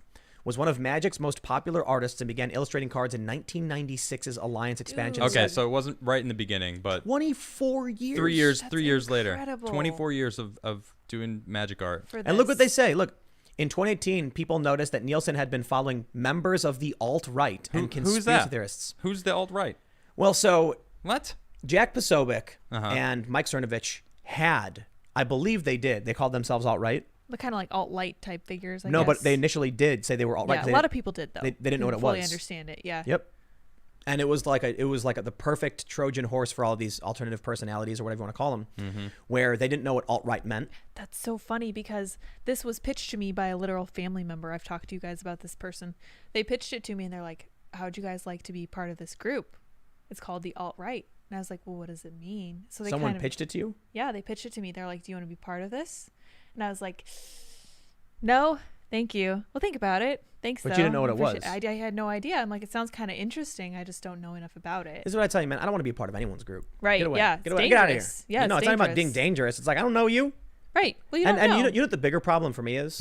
I'm better than you, and I know it. That's all it is. I'm kidding. I'm kidding. Well, that's all the leaders of all these extreme groups on either side. It doesn't matter. Thanks, Anna. If they're that extreme, they think they're better and know everything But more than anyone else. A part of it really is when people come and start talking about groups, I am just too arrogant to be like, I'm not going to stand next to you for whatever it is you're doing because I just don't think you're smart enough to do what you're doing. I don't care what you think you are, what you think you're doing. I'm not a part of your group, and I'm going to wear my beanie. I'm not going to wear your hat. I'm not going to wear your whatever. I'm going to wear whatever I want. I'm going to do my thing. Yep. I got invited to the Clinton Black Tie Gala, the Clinton Foundation's gala, Oh, wow. Do you think you went? and I know the story. Go ahead. yeah, I told them they sent me an invitation. It was like through my agent or whatever, and I said I will go if I can wear my normal, my Attire? standard fare. Yeah. And they said, what does that mean? And I said, it means I'm going to wear a beanie and a t-shirt. And they said, it's a black tie affair. And I said, well, you know my terms. And then they were like, You know my terms. they told me that I had to wear it. And then when I said, I'm not going to wear a suit, they said it's mandatory participation. And I was like, later. I'm not going to your Clinton Foundation, whatever. Make me wear a tie. Right? Are you And kidding? and I said, look, I'll be honest with you. I was talking to my agent after the fact, and I was like, there are people who like and respect me. I'm a guy out on the street, on boots on the ground. The last thing I'm gonna do is put on a tuxedo or whatever they want me to wear, Yeah. and show up to their silly little gala and act like some foofy elitist. So when you went to the White House, was that last year? yeah. Yeah. Did you wore your beanie? I wore exactly what I'm wearing. This outfit? Not this is a Awesome. new shirt, but basically the same thing. So And then- you wore the old version. yeah. Cool. Yeah. And I Respect. but you know what the funny thing is? This is the best thing. You want to know why I'm not down with whatever these weirdo leftists banning people is, Why? and why I like the conservatives, even though I don't agree with them politically? Do you know what the reaction from the conservatives was when they saw me wearing the beanie? They thought you Oh, were hey, cool. that's Tim Pool. They laughed Yeah. and they shook my hand. People walked up to me like, I knew you were going to do it. And then they shook my hand like, Batman. Oh, you, Tim. Oh, Yup. you. We bad know lad. you. and I was somebody asked me and they said something like, don't you think this is the one thing you could wear a suit for? And I said, whoa, hey, this is America, right? America. America's a country that was founded on the pioneers who told the wealthy, the nobles, the monarchs, all those people to shove it. Yep. And I was like, so I take pride in the fact that I can go to the White House and wear whatever I want. Yeah. And they were like, here. Hey, yeah. Well, here's to you, So- sir. so listen- here's to so you. Great. We're now at a time where, I mean, maybe some of them were offended, Yeah. but like it was all laughs from everyone I saw. They were like, that's Tim. Oh, you crazy guy. Like the madman did it. I can't believe it. Yep. You didn't wear a suit. And I was like, I'm my own man. Mm-hmm. So I'm not gonna join a pitchfork mob to go after an artist. Right. And so it's funny too because these people constantly try to use pictures of me sitting down with like other alt-right people as like it's a dig against me. And I'm like, you realize like I was there when they took the picture. Like I knew they were taking a picture of me. Okay. They think it's some kind of dig at me that makes me mad. They post pictures of me. There's like a picture of me with a shoe in my head or something. And I'm like, it's an old 4chan meme. Okay. And then they're like, look at this picture of this idiot. And I'm like, you realize I posted that picture. It's like, what don't you get? What jerk put this online? I don't care. Oh, it's but me. but here's the reality. Look, with all due respect to this great artist, Yeah. when they came after her, she immediately unfollows them. Yep. Ah, no. Yeah, I didn't know that. It's like, Yeah. come on, Therese. I think they Yeah. say it. I got your back. Yeah. Oh, You're an she- amazing artist. She also Seriously. followed, I guess, what does it say? She followed Stefan Molyneux, as if it Oh. matters. She also was found to have liked a number of racist tweets. Whoa, They're not whoa, even whoa. really racist. I don't even know what they're talking about. Whatever. So when all this was brought to light, she unfollowed many of those accounts and unliked the offending tweets. However, the controversy would not die down, and it resurfaced a year later in 2019, at which time she issued a long statement. Oh my. Oh no. Being excommunicated from a community and ostracized by family for following my convictions is not Whoa. new to me. The magic community has blessed me and taught me in a myriad of ways in the past 25 years. I embrace the fact that many different viewpoints can do and should coexist. In these stressful times, it is my intent to navigate in harmony with my core values, beauty, compassion, love, to the best of my ability without any need or desire to stifle, censor, or demean another for differently held viewpoints. That's respectable. Solid. Yeah. Many found her statement vague and underwhelming. I agree with that as well. It is a bit vague, Yeah, okay. I can see that also. especially because it didn't address her alleged trans exclusionary beliefs. Oh, for Nielsen later posted a second statement celebrating Pride Month, saying, "Just so nothing I've expressed thus far can possibly be misunderstood, for the record, I support human rights, trans rights, gay rights, as well as religious freedom and the sacredness of life in all forms." Just a few months later, her work ended up on the racist, QAnon, and conspiracy-focused YouTube channel Edge of Wonder. The show posted a video on July 12, 2019, in which the co-host present art prints that Nielsen had gifted them. what? She She- gave someone art. Is an artist. She She gives gave out, them a she's gift. she's gifted art to She for signed them, so I guess. long. I've seen stuff. I've been interested in getting some of her art because it Whoa. really is really good. So what does it say? So, Crazy. They're calling her a turf. "We hear you," Bayer said Thursday. The implication of his words that the last product that will have any reprint art from Nielsen will be Zendikar Rising. Combined with the fact that they haven't commissioned any new art from her in a while, is that Wizards has stopped working with Nielsen and will cease printing cards with her art. When hipsters reached out to Wizards for confirmation, they declined to comment further. I think it might be time for me to cease my playing Magic and buying new Magic products. This is a red line for me, man. The jumpstart that they're coming out with, the double masters thing they're coming out. They're just shoving cards. Like, collectors are pissed. I follow a lot of collectors on Instagram. They're quitting. They're like, we're done. I'm done trying to, all the old cards they're collecting, they're reprinting, so the So the value is values- dropping, yeah. crashing. So the aftermarket is being busted. They're just selling these products to make money. That's it. They just want money. And it's Hasbro now owns them. It's like they're just shoving this product and people are buying it, but I don't think they should buy it anymore. I really think we should quit playing Magic.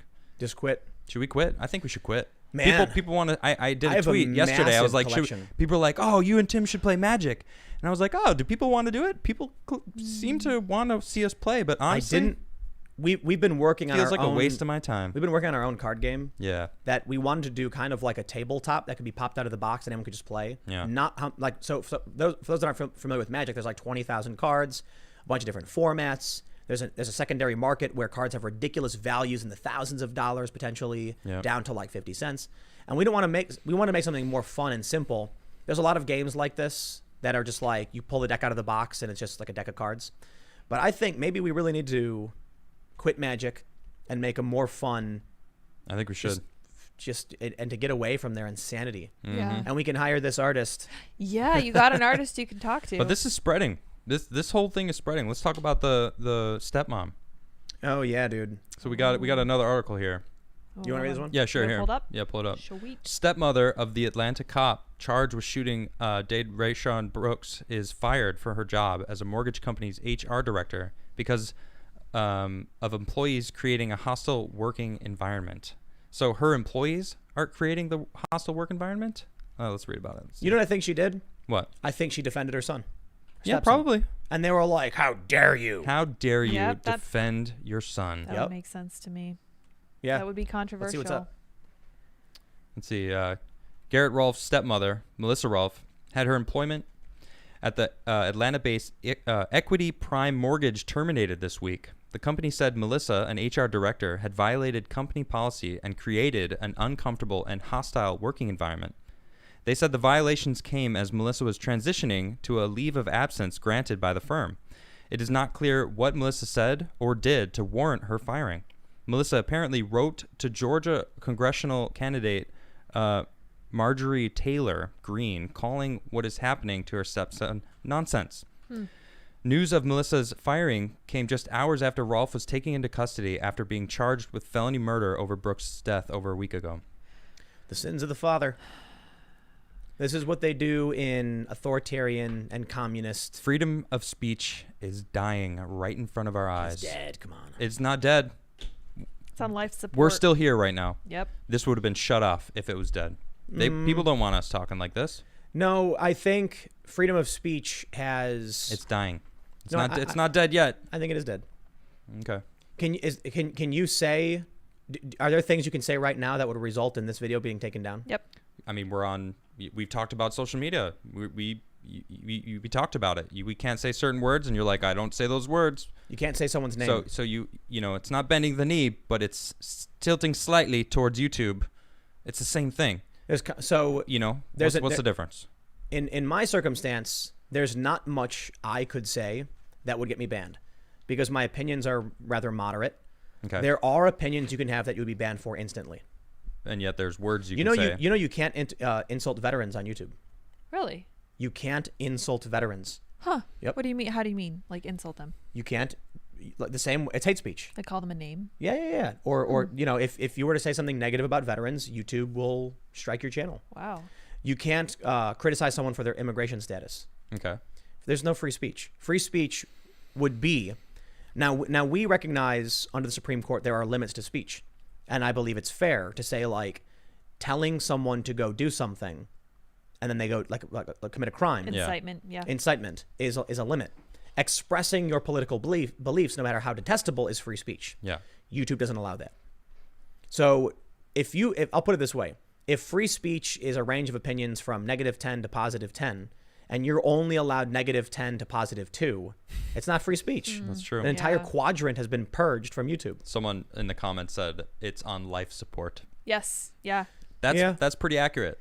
You know? It's kind of like you know, where it's a scene from Star Wars where the room's closing in and crush them, and we're like, no. The trash Walls are compactor. closing And in. right now we've got the beam like stopping it from crushing us for the time being. We just need R2D2 to turn it off. Yeah. But we don't have an R2D2. R2D2, where are Please you? help us. Somebody turn the trash compactor off. Please. It's not so much about free speech in this story. Even I think the free speech we're granted right now is I think free speech is completely dead. And what's happening is YouTube allows us to do this to make sure there's not an overreaction when they go for the final crushing blow against freedom. Right, because Not just Google. they don't want the majority of people that still believe it exists to find out that it doesn't exist anymore, because they'll be like, oh, no. And so what they do is Slowly but surely. it's a story I've told about eBay, how they changed from yellow to white. Exactly. Everybody got really angry.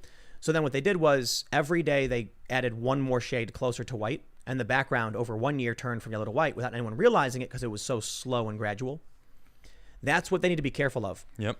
So when Google banned The Federalist the other day, so basically for those who aren't familiar, NBC News contacted Google and said, look at these offensive articles from The Federalist. Google then issued a statement to them saying, we have banned The Federalist, a mainstream conservative website. Yep. That was a red line. And all of a sudden, the entire internet was lighting up. It was crazy. Trump Jr. was like, wheel him in. They've got to force him to testify. And then Google immediately backtracked. No. We're talking about their comments, and they're not banned. They're rectifying the situation. So Google wanted to do it, and they realized they went a little too hard, causing a backlash. Yep. They So- did 4 shades too soon. dark. Right. Yeah. Right now, Facebook has a new version, which you've seen the new Facebook I version. can't stand it. It's awful. It's awful. But they know that if they do it all at once, every single user will screech. Yeah. And then they'll have a problem. So what they do is they do pockets.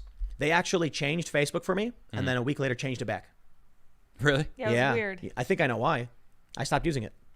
I mean, I barely use Facebook myself. Once it changed, it was just awful, and I'm like, I stopped using it, not on purpose, just because it wasn't Don't convenient wanna anymore. use it anymore. And then one day I came back and it was normal. Yeah. And I was like, whoa. So I wonder if they thought the same thing. Oops, too far, too much. Better calm down, better slow down. So that's what we're seeing right now with free speech. Yep. YouTube, Twitter, like I think they want to ban all of this stuff. And the reason they haven't banned me yet from YouTube is because they don't want people freaking out just yet. That's true. So I don't know, man. If Trump wins re-election, will they finally just be like, okay, we'll wait another 4 years and try and win?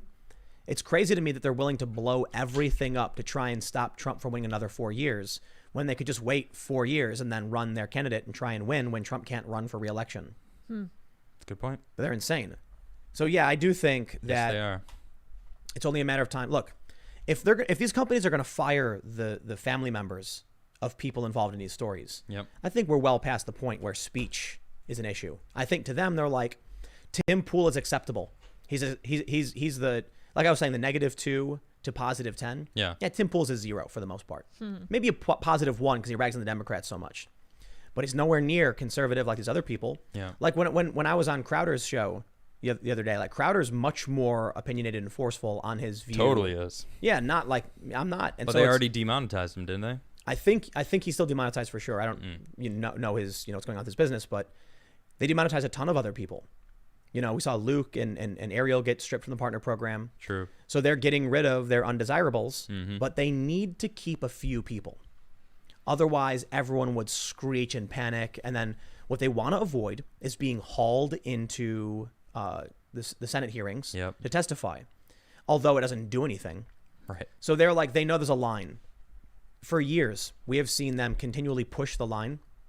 Everything's getting worse, but it's never gotten so bad that they haul in these tech companies until they went after the Federalist. And that was a big mistake. Yep. They took it one step too far.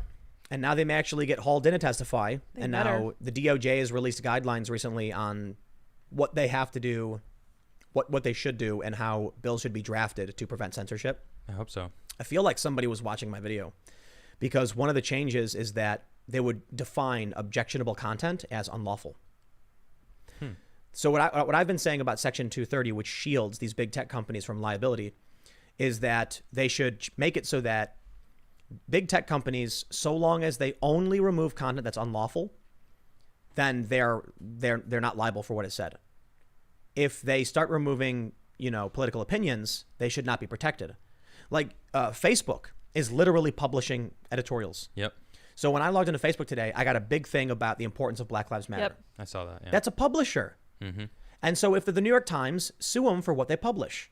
Now you can still argue we're in a comment section, so they still could be protected, but they should be placed in a different bracket. Facebook's actually argued legally that they are both a publisher and a platform before, and people don't realize that New York Times is a publisher, but their comment section they're not liable for. That's Section 230. So if Facebook and Instagram publish stuff, and they do, like if you go to the search tab of Instagram, you will get a Black Lives Matter taking up 30, 40% of your screen. That doesn't matter because the rest of the content is, it's comments. It's user-generated section. Yep.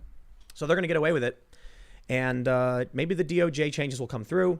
I really don't think so. The Republicans, has any Republican come up and stood on the floor yelling about the destruction of Thomas Jefferson and George Washington? I don't know. As the Democrats called to remove Jefferson from the city council chamber, has any politician said this is outrageous, that they would try and remove one of our presidents? No idea. Think about how insane that is. But the first thing I heard from France is what you just told me. Oh, Nope. Yeah. We're not getting rid of Absolutely not. anything. Yep. Yeah. Good luck That's trying. amazing. It was like, No compromise. wow. No That- compromise. France said that. Yeah. Yep. It's like, Those Man. cheese-eating surrender monkeys. Right. That's probably hate speech, to be honest. no doubt. Maybe. But it's the French. Come on. But no, that's a joke from, I think, Simpsons. I think so too. Yeah, it's a Simpsons joke. That's the funny thing about where we're at right now is I always wonder why it is that Therese Nielsen will be, this artist will be canceled because she followed somebody, but Seth MacFarlane is like heralded as this great, Right. liberal. It's like the dude still makes racist jokes all the time. all Every the time. single episode of It's like Family their bread Guy. and butter, I mean, dude, Family Guy and American Dad. Yeah. American Dad's premise is very much like the U.S. war in the Middle East. Right. And it was supposed to be like making fun of the neocon family, I guess. Well, it's okay if you're over in the left area, because Seth MacFarlane is very much on the left. You know, I follow him. He's outspoken. Yep. So. And he does call out SJWs. You know, he does. Mm-hmm. Family Guy's got numerous jokes ragging on cancel culture. Mm-hmm. Yeah. But I feel like he doesn't do enough. And he avoids it probably because he likes being rich and he doesn't want to stick his neck out. Yeah, maybe. That's one of the curses of American individualism. There's no community bond anymore. Absolutely true. Yeah. Yep. There's no community. They just toppled George Washington and Jefferson, and where are any of these people to be like, stop that? I don't know. I'll say it a million times. Yeah. You know, but comedians. Yeah. I'd be willing to bet Joe Rogan would call it crazy. Oh yeah. Probably has. Yeah. I wonder about Dave Chappelle though. I wonder about you know, these bigger media companies definitely won't. Think about how insane that is. Jimmy Kimmel, right? He No. won't say anything. No. These He'll get canceled. Colbert won't say anything. They'll come after him. John Oliver won't say anything. Yep. They're rich. They're rich, and their jokes must be in line with what the outrage mob demands, and they'll cave in 2 seconds. Yep. So now you can have, in the United States of America, the flag being burned is one thing, but people throwing ropes over statues and destroying them is like, wow, we're really at this point. Yeah, it's And messed then up. you see what happened in New Mexico when that guy shows up Mhm. with a gun, don't destroy our statues, and they attack him. Yep. They threaten his life. They beat him. He shoots the guy several times. They drop the charges. Yep. He may get charged again, but Right. it looks like the dude's holding a knife. Yeah. So I'll tell you, man, we had the guys in South Philly. It's only a matter of time before Americans say the law isn't. You know what? I wouldn't be surprised if the police get abolished. You know why? Why? Why is it that South Philly residents had to defend that statue and the police didn't do it? That's a What are good the police question. for if they know they're coming to destroy public property and the cops are like, we're just going to stand back? The police aren't being protected right now. They're being blamed. If you ask maybe. anybody, no, it's their fault. They started this, and it's like they. So all cops, every single one, wants to kill any minority. It's like, come on. I'm talking about- that is not the truth. But statues. You'd think the cops could stand around a statue and stop it from being toppled, right? You would think. They're not even trying. They're When- probably ordered to stand down. They're probably ordered to not go. Exactly. So the issue then is, Mm-hmm. why would conservatives support the police that are enforcing unconstitutional orders with the lockdown, refusing to protect public property? And isn't it all in democratic cities? So they're Mostly, yeah. down the chain of command. You got the mayor who's like, you're not going. I'm going to call the police chief. You guys are not going, or you're gone. I'm out. You're gone if you don't follow what I'm saying right now. And it's like, Quit then. they are quitting. Yeah, they are. Yeah, they the are. democratic cities. Yep. And it makes Oh, you're gonna love sense. this. Oh, what? The surrounding jurisdictions of Atlanta have started posting. Don't call us. No. What? They started posting job openings. Oh, really? Weird. Wow. Why? I wonder. It's like, hey, you need a job here. Like, yeah, Yep. the surrounding suburbs and So towns were like, weird. we'll take you. Yeah, Maybe we're the guy hiring. told me they were fine. Wow. Yeah, dude. Well, here's what I think's going to happen. These activists are announcing they're going to do it. And they show up and the cops don't do anything about it. For whatever reason. So how long until we get a bunch of armed guys like paramilitary or militia standing guard and guarding monuments and statues? I listen, can't believe that we haven't seen it yet. You want to have a I'm shocked, conversation about honestly. these dudes? Well, somewhat. You want to have a conversation about these dudes in South Philly with Christopher Columbus? Mm-hmm. I kind of roll my eyes. I'm like, I'm not a Columbus fan. Nah, he's Yeah. he's not a founding father. Listen, Yeah, I agree. America and the colonies are not the same thing as what the founding fathers represented. The colonies were European colonial, adventurism and things like this. Yeah. The founding fathers was an ideological shift about the equal rights of the individuals, the rights to self-governance, and it was a change away from the dare I say, to use the language of these people, the founding fathers opposed the colonial mindset in a sense. They wanted people to be free and have their own space and mind their own business. That's a good point. The Gadsden flag is literally "Don't tread on me." Yep. Now, to be fair, we still had a bunch of lands being seized by Native Americans. It's not like these were Yeah. these people didn't have their hypocrisy about them, but it was an ideological shift. So what happened before with people like Christopher Columbus Mm-hmm. and these other conquistadors and preachers before the colonies was a very, very different mindset. And mind you, hundreds of years Yeah. Hundreds. Hundreds of years. have gone by. 1492, Christopher Columbus, to 1776. Yeah. It's like, that's a long time, man. It's a big difference. Yeah, it's a seriously big difference. But anyway, here's the point. When I see people defending Christopher Columbus for all his faults, and he did not create this country, I think that's very, very interesting. Now they're toppling Jefferson and Washington. If these people came out to Philly, I'd imagine, and tried to go after icons of independence. Yeah. I'd imagine you might see some dead people. I'm that's what I said weeks ago. I'm worried. I know. I'm worried about it because they're gonna finally meet Americans that are like, no, you're not treading on me. So what happens then when we watch the politicians destroy our monuments in our own city hall? I don't live in New York anymore, but Well, New York is a mess. A democratic city run by Democrats. Are there patriots in New De York? Blasio is a joke. He is a joke. Well, Nancy Pelosi is having them take all the pictures of slave owners out of the historical hall in the White House, right? You're technically correct. She's just having her remove pictures of Democrats. Yeah, I know that. I was gonna throw that out next, but I mean, they're all slave owners, and they're going. Yeah, they were all Democrats. Yeah, that's hilarious. So that's the joke. She's like, Confederate pictures must be removed, and then the Republicans were like, so you're removing the Democrats. Yeah, And they are. so- yeah, they sure are. Yeah, sure are. All of them. Newsflash: Democrats want but us to be- segregated. Well, but to be fair, the actual Democratic voters agree with it. Like, so when someone pointed out that I saw this post on Twitter, there's a big thread about it. Somebody posted, haha, so they're removing pictures of Democrats. The progressive Democrats were like, yes, they're admitting the mistakes and they're getting rid of it. Good for them. And I'm like, okay. You know what I mean? So it's like, it's funny they're Democrats getting rid of it. I like the meme of you know the video of them taking down, and then they show like the picture of the old white dude, whatever, and it's Nancy Pelosi's face on it. I was like, oh, that's good. I didn't see that one. It's a good meme. Yeah. It's really good. I gotta look it up. I can't Just believe I missed a carrying meme. her away. I'm like, yes, Yes, get out. please let it be true. Seriously. We definitely got to do super chats now. Oh yeah. However- oh wow, we're running late. We are running late, but this show is going to be longer. So for those that are watching, This is gonna go long. it's Friday. Here you go. This is the, there we go. Transition of power. Harumph. we've got 5 boards we're giving away. Harumph. We are giving these boards away. So we're going to go through memes. Meme review. we are gonna do some meme reviews. Meme review. very Is that- soon. Does PewDiePie still do that? I don't know. I don't know if he I does Is that. that a thing? Meme He review. did do the meme Yeah, he review. would Yeah, clap. yeah. I've actually never watched any of his videos. You're kind of missing out. I like it. So we're going to read super chats Not now. sorry. Then we're going to do the meme contest. The meme contest. We've got a bunch of really great memes. One of them is so incredible. oh man, It's so good. Like, this is crazy how good it is. It's so good. We're going to make posters of it. We are gonna make posters of Legit. this, and I want it on my wall. It's we it's should probably beautiful. sell 'em So or give 'em out. you stay tuned. After super chats, we're gonna show you we have them all pulled up. You'll see all the memes. They're great. And then we're closing out the Friday night show as we normally do with some Jams. jam sessions. yes. So before we do this, smash the like button. Smash, smash, smash. Yes. Yes. Smash. Don't break your phone because we need Don't you break to the watch. phone. That was Yeah. actually me. Someone memed that. A broken phone. Very nice. It was great. I don't know if we had that one pulled up, but it was funny. That's awesome. All right, let's read some super chats. Check Yeah, this yeah, out. Let's do it. sure, This sure. one Yeah. just popped up and it's very relevant. Nanashi No Name says Magic the Gathering was indeed the first trading card game that came out. Richard Garfield was trying to publish a board game, but was told it looked too expensive to produce and expressed interest in a more faster playing game that is more portable. Very cool. Very Very interesting. cool. All right, so let's see. Let's just jump to the beginning and read some of these chats.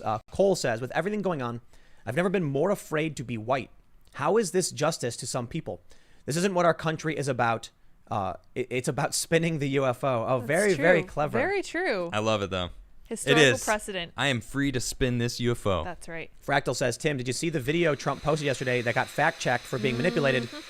Even though, it said in the video basically, the video was totally removed. Yeah, So it got removed too. Yeah, I retweeted it. It They was always hilarious. do this. They go after Trump's. It's It was nuts. so good. Man, it was funny. And CNN was immediately going, we are here to report this is not actually the video. It has been doctored.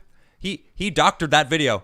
And That there is was- not what we said. there That was- is not what we reported. Harumph. There was a Twitter moment that said, It is a true harumph. Trump video doctored, journalists confirm. Yes. I was real. That was a trend. Did yeah. they not watch the whole video? Listen, They listen. must not have watched it. If your mind is drug-addled and you are hunched over and unhealthy and your brain doesn't work and you're sitting there like drooling, Yeah, yeah. you need someone to confirm to you whether or not a joke skit video is real or not. Yep. It's insane. It's It was a trap. It was the perfect trap. Death is Eternal says, "Hi Tim, Adam, and Liz. Hello. Thank you for all that you do, but I want to speak up as well and do my part from my home. Michiganders, July 4th in Lansing, a petition will be passed around to remove Whitmer. Spread the word. Love you." Oh. Do it. Caj Do says, it. Yes. "So are any of you going to be playing Sony's newly released golfing simulator, The Last of Us, of 2, Joel in 1? I have a negative interest in The Last of Us 2. You want to know? I don't care about it. You want to know what I heard about this game? What? I heard that it's meh. I heard it's crap. Well, no, but that's I don't believe that. No? I believe it's probably just Meh. So Yeah, meh. Okay. all the big companies are going, it's a masterpiece. It's 10 the out of best 10. game. Smash that. 10 out of 10. And then you get a lot of Jerks. people saying that it's really, really bad. It's a 3 out of 10. The user data is like 3.5 out of 10 right now, I think. But the people I know Uh-huh. that I trust Yeah. have said it's okay. It's not really that great. Like, I wouldn't call it a bad game. It's got amazing graphics, but it's certainly no masterpiece. Yeah, the game developers are really losing touch with like what gamers really want. Well, it's because look at Magic. It's a good point. Like, why you're banning art and game function? It's ridiculous. Yep. It's the cult taking over, and you know what? There is still kind of like I don't want to call it a light at the end of the tunnel or an open window because it's still bad. But when all of this collapses and all these businesses go completely under, then we start back over and rebuild the things that we like. We still have From Software. We still have what? From Software, What's that? my favorite game company Ah, developer. word. They're amazing. Look, are people going to keep playing Magic after they do all these weird and wacky changes and ban things and get creepy and scary? I don't know. I don't know either. Just ban Magic. Yeah. Yeah, just get it over with. You made it racist, Magic Wizards. You made it racist. You want to know You something? ruined though? it for me. You want to know something? What? The first time I had played it in years was when you first got here and you had your commander decks, and I was like, oh yeah, let's play. Yeah. Let me try and find out where my cards are. I don't even know where I put them. Yeah, that's true. The reason why I stopped buying and playing was because Wizards banned a shop because someone put a little Keck flag in a flower pot. That's ridiculous. And I was like, listen, man. A meme? Yeah. Basically, and my right? point was this. When I go to a shop to have my goblin fight a vampire, I do not want to talk about the merits of intersectional feminism. Seriously. Yeah. So please. Trying to get away from that. Right. And so when I started doing that, I was like, I don't even want to go to these shops anymore. I don't even want to play. Yep. And so I just put my cards like in the corner and forgot where they were. Well, yeah, and that one time we went, it was like uncomfortably intersectional. Explain. Oh, had- dude. Yeah. You go for it. Okay, so they had like a safe space flag in the window. Like legit, like if you are worried about getting your feelings hurt, you can come here and we will take care of you and protect your precious little feelings.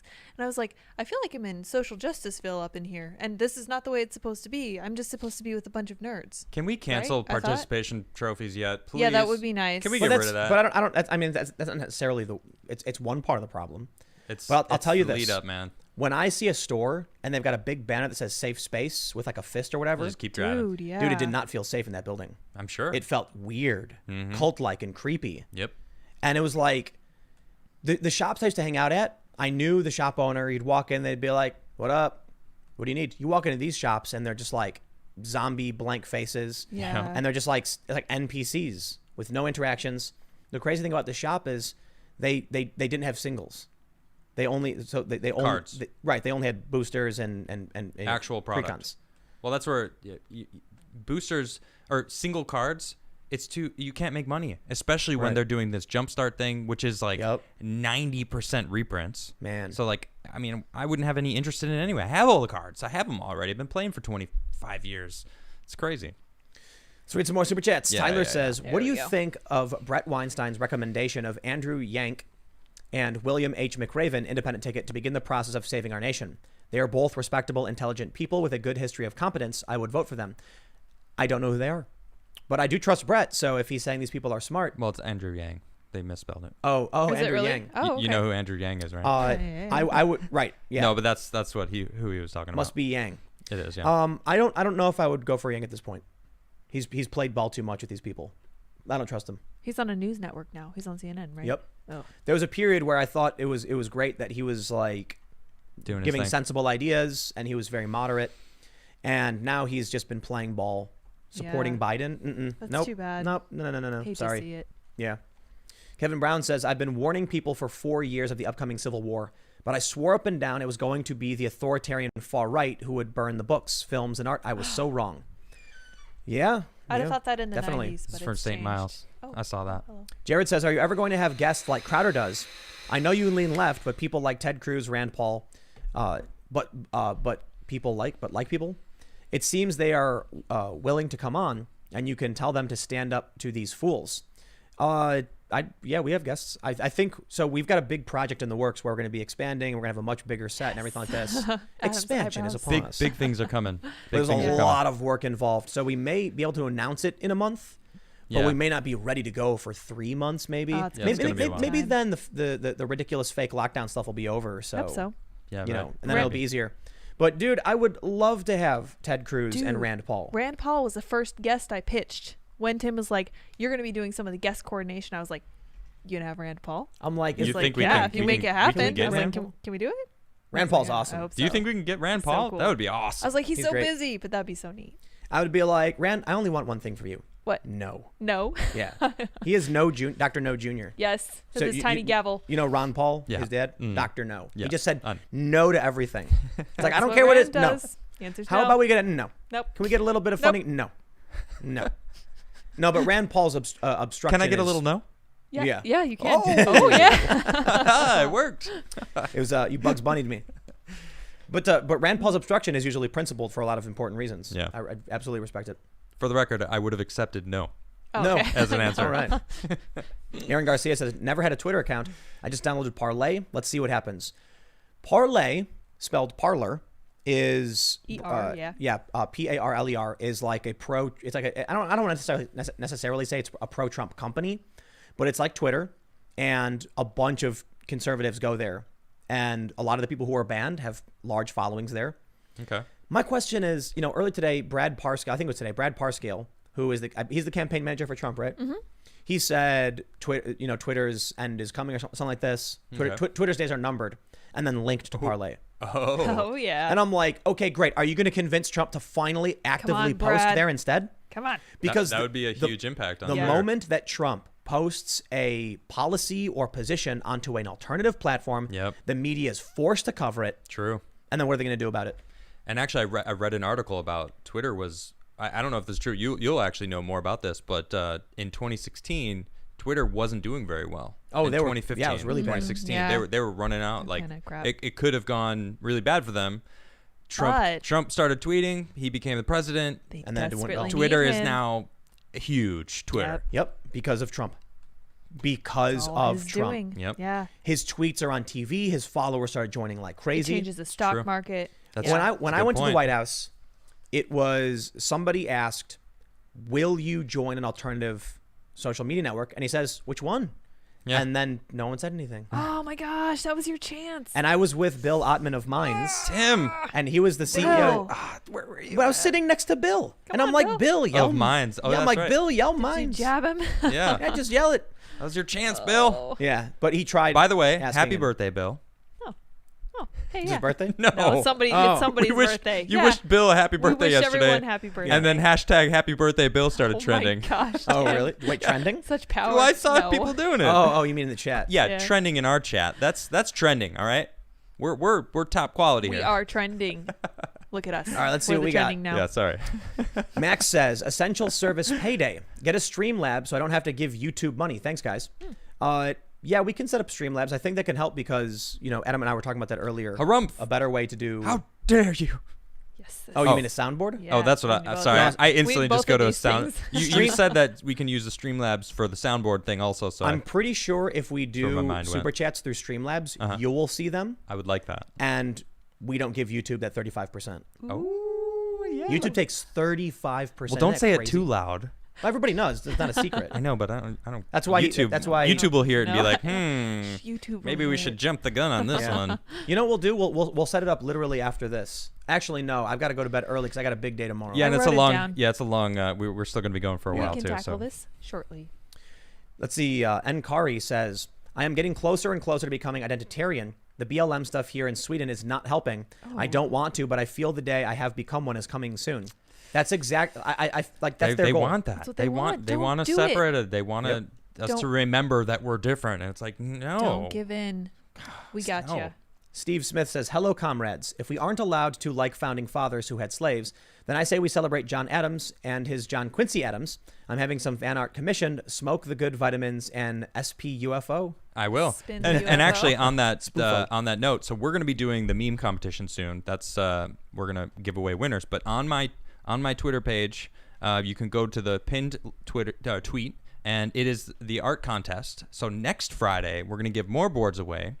You can submit all the way up until the very end. We're going to pick our favorites, like we picked our favorite memes. And if you like whatever one you want, the one with the most likes is going to win also. So you can submit your art, and we're going to have another contest. So Very cool. I'm let's excited. spin that UFO for you. I'm stoked. Grant Thomas says, coworker asked me to read a book called Freakonomics. The book goes on to talk about the difference between causality and correlation. They assert that access to abortion is the #1 determining factor for crime. It is drenched in progressivism. Cheers from Canada. Interesting. Wow, is that so? What that access to abortion results in more crime? I don't know. I don't know anything about or this. I just gotta look less accountability in. I'm guessing being- less I will accountability. I human. will order Freakonomics if you'd like to read it. Yeah, I would love to read it. Yeah, there was I'll read it while I watch you guys skate. there was a couple. You tweeted something about I don't know, some guy asking doctors, and I just commented a little bit about what my perspective is on that, and so Yeah, it's people an are interesting heated. topic. Yeah, everyone. People, This is a topic people you really care about. you're either on one side or the other Yep. side, and it's like we're not even allowed to like try to like bridge and figure it out together. It's We just should like, at least talk about it. I'm sick of that, and there Yeah. is a lot of issues leading up to it, but it's accountability. We got to remember, be accountable for actions, and that's, man, that can be applied to just everything right Yeah, now. absolutely. All right, Villa Music Dude says, people need to hear this. Please read each if possible. My family history is ugly. My parents came from Yugoslavia. Years ago, we were under Ottoman Empire rule, enslaved from 14th to 18th century. The term slave comes from Slav. Yep. My great-grandfather was in a Nazi camp in World War II. Yugo went communist. Each country wanted to be different for the sake of not being the other and went genocidal. No one fought for us. The U.S. bombed it. Fam went to Canada and U.S. We made it out alive. Man, crazy. Wow, dude.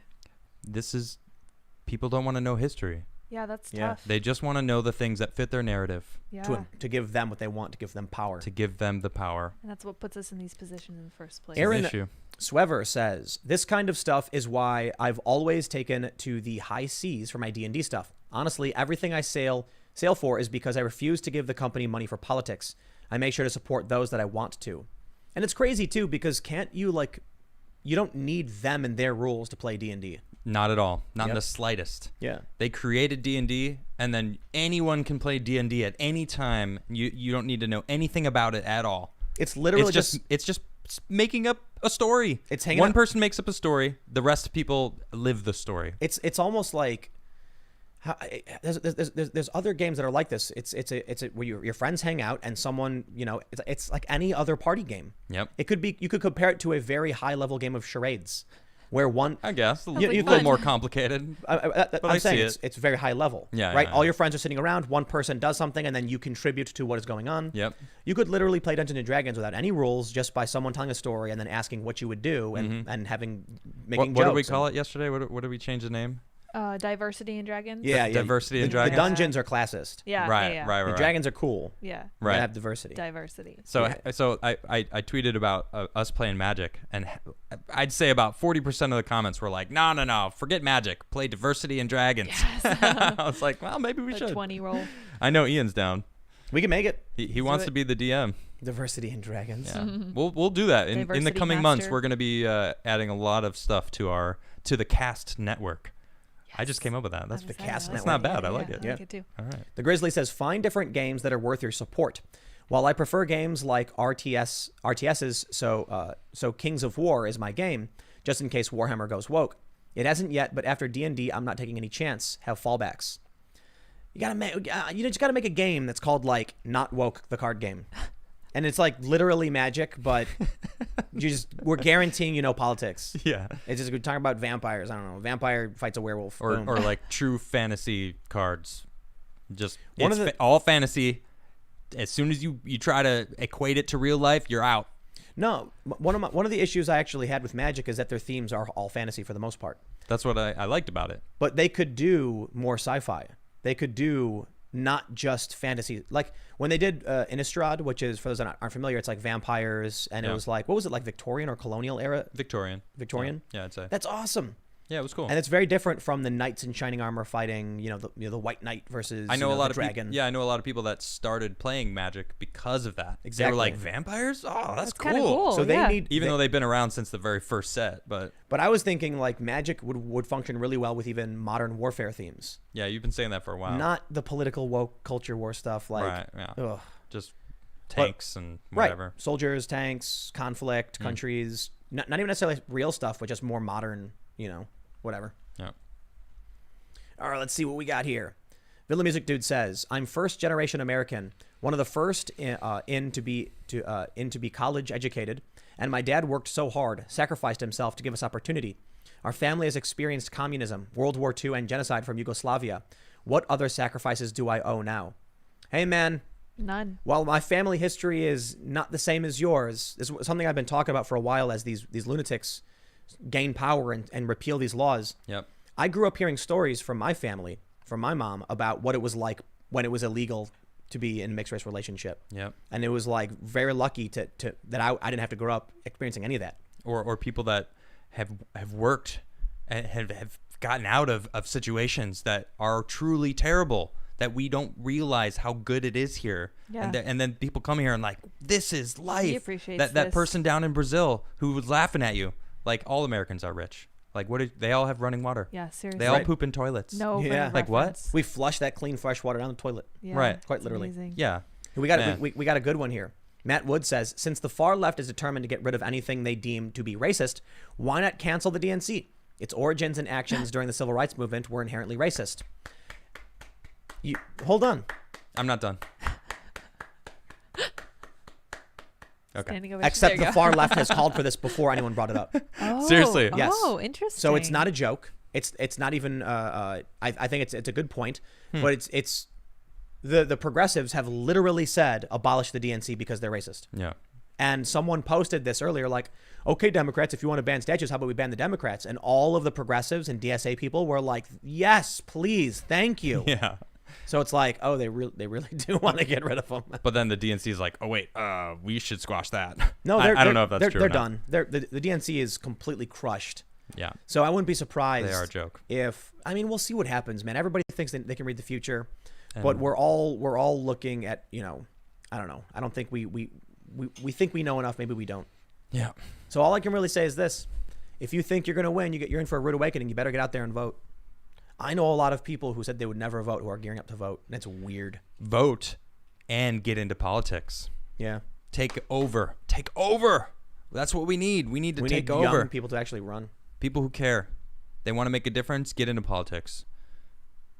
Definitely. All right, let's see. What do we got here? Day9S says, "There is a channel called Knowing Better. He has a video called In Defense of Columbus. He does a pretty good job of showing a balanced view of Columbus. I recommend it for people on both sides." Cool. Okay. Andrew Daniel says, "I'm pitching the game companies right now for Tim Pool anti-communist skater." Oh.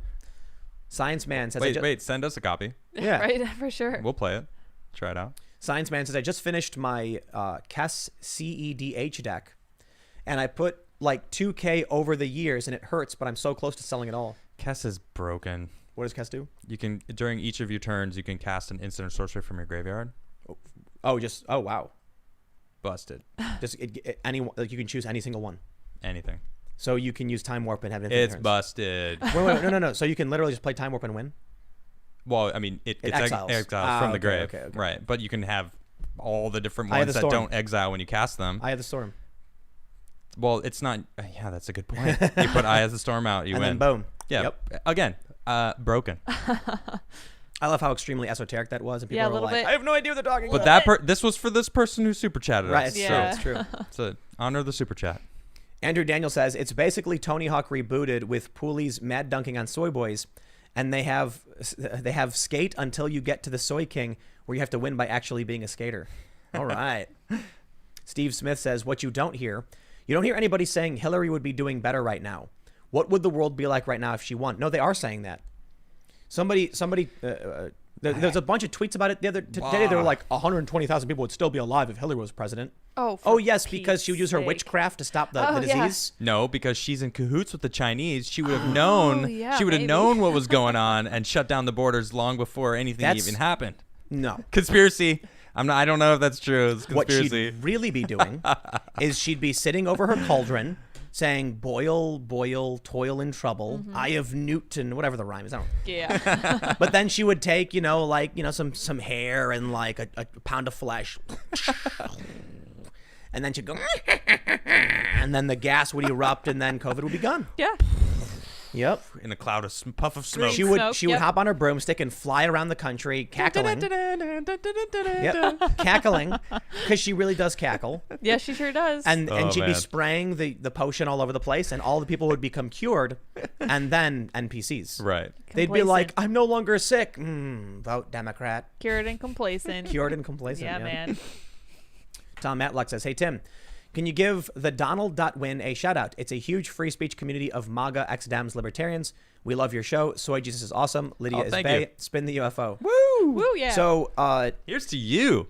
I frequent often all of the political subreddits. I shouldn't say all, but there's like Bernie, Yang, Democrat, politics. The Donald was one of them. And then YouTube, I'm sorry, not YouTube, Reddit quarantined, basically banning the Donald because they were threatening cops apparently, which is ridiculous to think that the Blue Lives Matter people are threatening cops. Wow. And now Reddit is dominated with nothing but like anti-cop, crazy cop threats, and the whole thing's fine. But they made their own clone of Reddit at the Donald.win. And so someone super chatted that, and I will mention it simply because I think it's important to have balance in your political diet. So when Reddit got rid of that, they created a huge nightmarish problem for regular Americans because now you're not getting a healthy political diet. I'm not saying that the people over at the Donald are correct, but you certainly need to know what they think about things. Right. You can't just go to r/politics where they're like, Bernie's the best. And it's like, okay, I hear you. But have you heard anyone argue against those ideas? You're going to have a warped view of reality, and they do. Yeah, how are you supposed to steel man that? It's not going to work.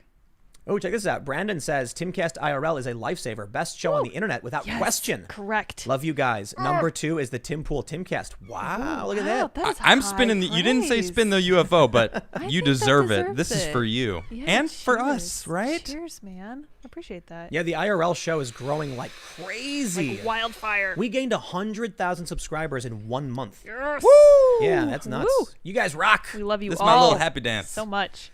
So Okay, that's all I got. So That's all I got. share the podcast if you like it. And smash tell the people like to button. come hang out. Smash. Tell YouTube that you like us. Yeah, tell YouTube you like And us. tell your friends that you like us. Yeah, There you go. yeah, It's a yeah. strategy. Definitely. I'm excited for when we can actually add guests and stuff too. I know. It's going to be cool. Yeah. Oh. the Stay board. tuned. Oh, I'm We're about to be We're- showing we're a few minutes away. some delicious memes. All right. I'm excited. Hang in there. Let's see. Silly Goose says Joe Biden ad before your channel can't even correctly read the script for the advertisement. I heard that. What? That's crazy. I want to see it. Yeah, I kind of want to see it I can't wait too. to see it. People have been telling us that there are Joe Biden ads running on our videos, but he can't speak properly. It's amazing. Oh, man. Nick McGruber says, hey Oh, guys, man. I tweeted my first meme yesterday. I tagged you all in it. If you could load it up on your show and let me know what you think, it's Equilibrium themed. Nick McGruber 1 Twitter account. Thanks. Well, for now, we already have most of the memes loaded up, so I don't know if we'll be able to find it, but we'll look into it. Control Delete says, I'm currently drawing a graphic novel about a post-apocalyptic world where Hillary won and NPCs are her minions. Ooh. 108 pages in, working on getting it online. I'll send y'all a copy. Thank Awesome. you. Sounds great. So if you go to timcast.com/donate, there's a P.O. box at the bottom. You can send all of that stuff, art, whatever you want to send, to our P.O. box, and then we get them. Someone sent us a ton of camera equipment. That was amazing. Oh, man, yeah, that's so that's right. amazing. For skating. Yeah, I know. We just built a spine ramp today. Oh, yeah. When people say, they're like, when does Tim sleep? Because like I tweeted in the morning when I woke up, and it's like 6 hours after the show ended. Right. Then people are like, whoa. It's like, you don't even realize that after I end the first show, we went in the yard and started building stuff. It's true. And then we came in to do the next show. Like, we just worked nonstop. But before we move on, he did just say the P.O. Box. If you are sending us anything in the next month, all you got to do is say, I want a board. I'm interested in one of your Harumph boards or Let a Timcast us board. I mean, I want know. the board, whatever it is. If you say anything about the board, your name goes in the pool, if you will, and we'll pick a winner. We're gonna randomly give out boards. They got to give us their return address. Well, we'll pick we'll pick a winner. Yeah. If assuming your return address is on it, we're Right. gonna You got to take. put your return address Yeah, on it. then yeah. we're gonna- Actually, that's a good point. Say I want the board. Here's my address. Yeah. There you go. We're not gonna post your address. Don't Right. worry. Obviously. So Well, if you're sending us mail, we have your address. no, they don't have to Some put their don't. return Yeah, they address. actually don't. Do Oh, they? okay. Yeah. The Well, typically they do. Soybarian Jesus that I got, quite amazing, by the way. I don't know if you're watching right now, but thanks for that. Oh, So man. how about we begin the meme contest? Yes. Are you all ready for some of the memes that were submitted in the Great Meme this Contest? Is my jam. Okay, wait. So before we click over, this. You want to do the winner? Yeah, wait. No, this is the winners, right? Okay. Okay. Cool. Right. So Okay, we're starting set. from here. Starting from here. Okay. Are we So ready? we're starting with honorable mentions, Honorable mentions. and then we're gonna go through our choices for the winners. And there is an extra winner that was so good. So good. So- Unanimous. So good. It is beyond a meme. It is art. It needs Magical. to be a poster. Yes. It became So art. we were like, we are creating a new gold tier platinum award. Yes. Yeah. Yes. So Okay. Are we ready? yes, This is wonderful. All right. here's the first one. Yes. This is from @Steven Suarez. Woo. Amazing. And what he did was he gave me legs. Ooh. Tim get- Pool has legs, believe it or I'm not. sitting on a He fence skates It's with true. them. with what is that? A glass of milk? Yep. That's a cup Absolutely. Of I don't glass drink of milk. milk. But you're a toast, milk toast Timothy. fence sitter. Oh, Milk I toast, get it. okay. Did you not get that until man. now? I didn't get it. I didn't. I was like, I see I'm holding bread. Oh my god. There's bread and there's milk. What the heck is this? There's a skateboard, harumph sitting on a fence Yeah. with milk and toast. That's probably the bread I but I'm made. wearing are those like parachute pants? I don't know. They're Yeah, maybe. cool. They're for skating. They look pretty hipster. Yeah, they're pretty I hipster. like Pretty 'em. hipster pants. Perfect for skating. So, Steven, this is a great meme. We really appreciate it. There Very were nice. there were many, many more we didn't get to. Yeah, there's so many. It's amazing. And so it was an honorable mention. It wasn't a winner, unfortunately, but really do appreciate it. And we've got a couple more. Next honorable mention. This one has nothing to do with Harumph, I say, but we all laugh. But you just started laughing. I started freaking laughing funny. too. I mean, we played the division, you and I both. Right. So we keep talking about it. And yeah. the division is about societal breakdown, and It's the burning building in it Minneapolis. is actually It's literally the burning coming building. June 2020. The Division 2 Minneapolis DLC. The Division is a video game about the post-apocalyptic world and like trying to maintain the government. Yep. And so it's Good luck Minneapolis. with that, man. Yeah. Very, very good. Let's move on to the next meme. This one is just great. I laugh so This is hard. fantastic. Seagull's wearing a beanie. Seagull's wearing a beanie. Inhales. So you guys, this is from. I got to give a shout out to I forgot the name. This is from. Oh yeah. Was it Ezel Derg on Twitter? Esselderg. Ezel Derg. Yep. This next one with the seagull is from _photo, and it's the seagull meme, which you're probably familiar with. Yes. Cocking its head all the way back, inhaling, and then screaming Harumph while wearing a He beanie. has a beanie. It's good. Excellent. perfect. Excellent. It's great. Honorable mention. Appreciate it. Yes. Now we have this one. Oh my goodness. This one's great. This is good. Harumphs with attitude. It's the NWA album, but my harumph face on all of them, and it says disregard the constabulary. It's so good. Yes. Do you know what disregard the constabulary is supposed to mean? Oh, do tell. Do tell. You know Tim. what it means. The name of the name of the album was F the Police, right? Yeah, I think. Yep. Yeah. I think so. Yes, yep. it is. Disregard the constabulary. Translates to. Very yep. nice. And that's from @BrokeBoysNoise. Very good. Very good meme. Very good. This one was really clever. I like this one. This is from @Jess473-79263. Very nice. And Jess. it's Grumph, I say, and it's Grumpy Grumpy Cat Cat. with a That's beanie. great. It's really well I done. love it. It's so well done. We had to show it. It's very I good. freaking love it. Grumpy Cat with my beanie on and the ears coming out. Yes, Yeah. That's very clever. It's so good. Very, very excellent work, Jess. Yeah, man. Yep. Mhm. All right, next is this was great. This is I from love this one. the Yeah, Flying this one too. Llama _ on Twitter. Look, Mama, red pill. Don't look, Tim. I don't want you being influenced by. No, Tim. Harumph, I say. That's good. I do love this meme, so I thought it was really, really great. This is fantastic. Oh yes. my gosh. Yes, excellent work. All right, let's see. We have one more honorable mention, I believe. Oh, Yeah. oh, do we? Okay. Okay. This is yes. oh So, yes. Oh, So no, go up. Wait, go back. Actually, go back one. Yeah, there This it is. This one. So this one wasn't necessarily. I guess it's a meme, but it's just so it uses funny. It uses the famous Deadspin video. I Right. don't think we can play the audio, Oh, we can't. I don't that's know. Part of They'll the flag fun. us. Oh, all right. Yeah. Oh man. But this was Deadspin, where they were making fun of the Sinclair broadcasters who all had the same script. Yeah. But then it jumps to independent media. Let me turn the audio on real quick. All right, here we go. Believe this could happen. I have an optimism bias on this one. Drop it.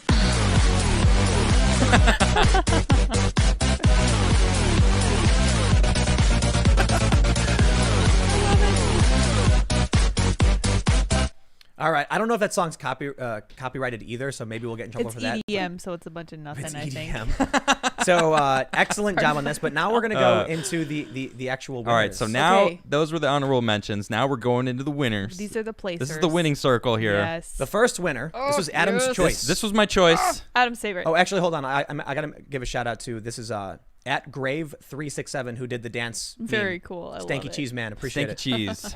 This is from Tim Babcock 20, Woohoo. and this was Adam's choice. Oh man. Can you give it to me here? Yeah. Thank there you. Go. There All you right. Go. All right, Adam. Tell us about this one. Listen, I gotta say, all these memes made me laugh.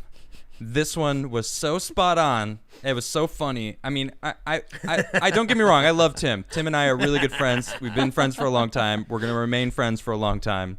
But this is just so classic. So, this board, what is it? The meteorologist or metrologist. I don't know how. Metrologist. Metrologist. There you go. This board is for you. Yes. So listen, I guess we're gonna have to figure out some way to. You can if Get your if they're following information. you, you can send them a direct message. Oh, Let I can send you a direct message, and I will get your information. Sweet. We'll all sign the board. And Yeah, send we're it gonna over. send the board. Yeah. You give us your address, and we're gonna give you one of these delicious boards. Delicious Harumph. indeed.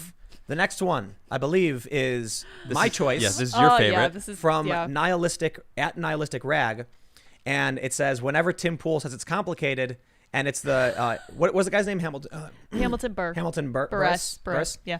It says, "Why are you booing me? I'm right." And you know what? That resonated with me because I'm like, Yeah. when people keep bringing up that I say it's complicated, I'm like, it is. It sure is. It is That's why I'm complicated. saying that. There is no easy answer here. I know. So I love the meme. Yeah, Why it's are you good. booing me? I'm right. Hannibal Buress. I thought it was Yeah, Hannibal my Buress. bad. There you go. So that's the nihilistic rag. Yep. Yeah. Very nice. The next, Very the next nicely meme, done. Lydia's choice. Yep. You want to read this one? Oh, I can't read it. It's too far Oh, away. that's You gotta right. read it You for can't me. see I'm it. sorry. So this is the Shen Comics meme, and it's from, I believe that's Milka Jug on Twitter. He says, "Welcome to the gang, kid. We've got Stealin' Steve, Murderin' Mike, and Harumfi say. What did Tim do? It's complicated."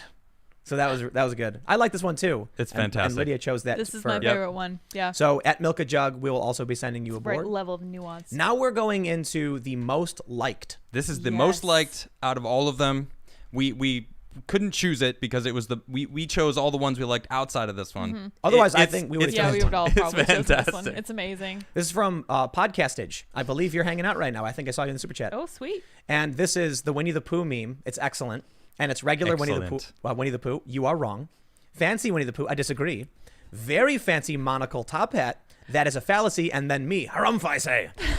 This was the most liked. Look at this. Yeah, People it's a said perfect you are the combination. winner in my estimation, at least, and the Yep. most likes. Yep, it had the most likes. So Podcastage, you have won the Popular audience, opinion. the popular Yeah. opinion one. Yep. And to be honest, this was one of the Congratulations. first that was sent to me, and we thought it was one of the best as well. Yeah, yeah. But then It was when great. Adam went through it and said this has the most likes, we were like, well, that's the winner. Yep. Yeah. So we got to pick different ones. Great meme. However, as much as we are greatly impressed with all of your work, one meme has been risen above stands the rest. Yes. above them all. It's One beyond meme memes. to Amazing. rule them all. One meme It's to rule the them gold all. standard. We, Look at get this. ready for this. Look at This is from at Chet Chisholm. Oh That's my. at, I believe it's I Chexy, or maybe L Chexy. Yes. Says, "This was a labor of love. I present you the front page of the Craigsville Chronicle. I emailed it to you too. Yes. My stars and garters. This is incredible. Oh my Look at this. Lanta. The Craigsville Chronicle to the skies. Harumfenberg departs on maiden flight. It is the Hindenburg, but he form fit the graphic onto it, and it says Yep. Harumfenberg. Look down here at this picture of me with a monocle, and it says media mogul to detractors, harumph." Now hold on. I'm gonna read this Can here. you read can, it? Can Can we you zoom read in it? at all? I'm pulling it close. I don't know if you can Alright. read it, but I'm gonna read the paper to you guys right now. I got my monitor close up. All right, so gentleman broadcaster and wheeled plank enthusiast Baron Bonvini took to the skies today aboard his newly completed radio Zeppelin. Harumphenberg.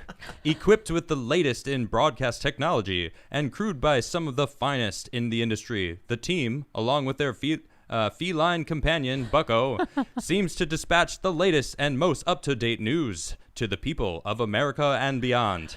Philadelphia starlet and radio personality Lydia Sourpatch had this to say. Oh, my stars and garters. This will revolutionize the way we can deliver current affairs. When asked how this marvel of a machine was able to take flight, Baron von Beanie informed the Chronicle that it was through vegan ingenuity. Dr. Krigler is our lead scientist and engineer on the project. It was through vegan science and engineering he was able to refine chow cheese in such a way that he was able to produce large volumes of near odorless gas that we used to inflate the cells within the airship. Without his genius, we never would have gotten off the ground. He truly is a messiah in his field. Story continues on page 2. Harumphenberg to the skies. Now, Wow. listen. I Beyond the craftsmanship. My jaw Chet. hit the ground. It's still in the other room Seriously. where I first saw this. Chet. The Wow. craftsmanship was incredible, The commitment. but it mentions a bunch of specific things that are really, really well researched. Yeah. Chet watches the show. Well, Yeah, you man. mentioned the Zeppelin thing about me. Oh, yeah. Which is where for like 7 years Wikipedia claimed I invented a Zeppelin. Which is amazing, by the way. I don't want to Mentioning- let go of that. But also the joke about Adam farts not smelling was really, really spot on. You must really watch the show. That's Seriously, so nuanced. Chet, this is for you, my friend. This board, this delicious, amazing harumph board. Congratulations, Yeah, seriously. man. And you know what? We should throw in a T-shirt. I don't know. We gotta do something. whatever else we, Figure something out. we'll throw whatever. I'll jump in the box. And I think we're gonna make this a poster. I think so. I think he emailed it to me. But wow, I want it on my wall. I want it Well, on I'm my gonna wall. get one. It's We'll amazing. put it up. Yeah, that'd be amazing. It is incredible. And sell them. Fantastic job. So Wow. Chet, if you're following Adam, I believe He is, yeah. You can get in touch He's got with my everybody. email too. Perfect. So We want to make this a poster. Yeah. Absolutely. It's it's 100%. hilarious. So good. It's so stinking cool. So My goodness. the next phase, what's the next phase of the board contest? Because we have, I think, 5 more, right? So the art, yeah, we got a few more boards. We got the art contest going on next week. Next Friday, we're going to have another, basically one of these. We're going to show off the honorable mentions, all pick our favorite. You guys are going to pick your own winner. And, I mean, this kind of just, we were blown away when we saw this. So we had to, we give it the ultimate winning for the day. So, yeah, but the art contest, and then if you send us anything, send us your address, and we're going to pick one person to get a free board. So that's timcast.com/donate. Yep. There is a P.O. box at the bottom. Yep. Send whatever you want to send, and if you just mention you want a board and here's your address, we will. It's basically like a raffle. We're gonna pick somebody, and it's gonna be mostly at random. Yeah. So that was like just a very simple way of sending out one of the boards we have. Yeah. And then we have the art contest, which is are we doing just one board for that? It's just, I don't know. I'm having fun. Well, we have a limited number. too. Yeah, We're because getting we down to have the last 10 5. total. Yeah. And now we have 5 left. One of them will be for the people who mail in stuff, and we'll have 4 more available. So we can do Top 4. one more art contest, or we can do Sure. Yeah. Yeah, I mean, whatever. It's so just do some artwork based on our show.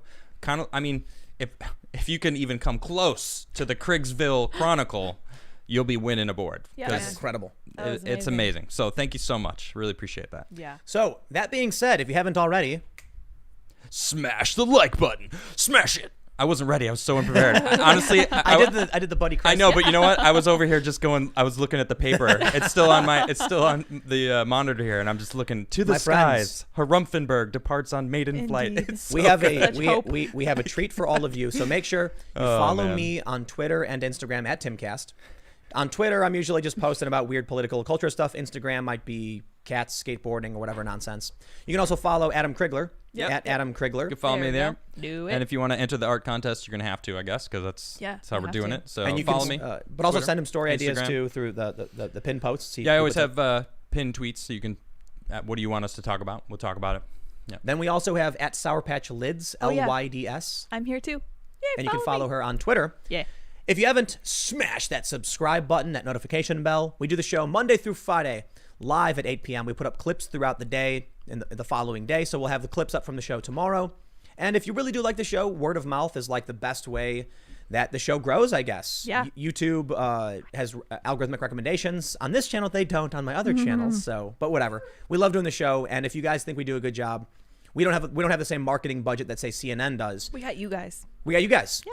Yeah. So if you tell people the show's great and they come and watch and they like it, then boom, there it is. But now you have a special treat coming your way. If that's all you wanted to do was come hang out and listen to the culture talk and the news, then thank you for hanging out.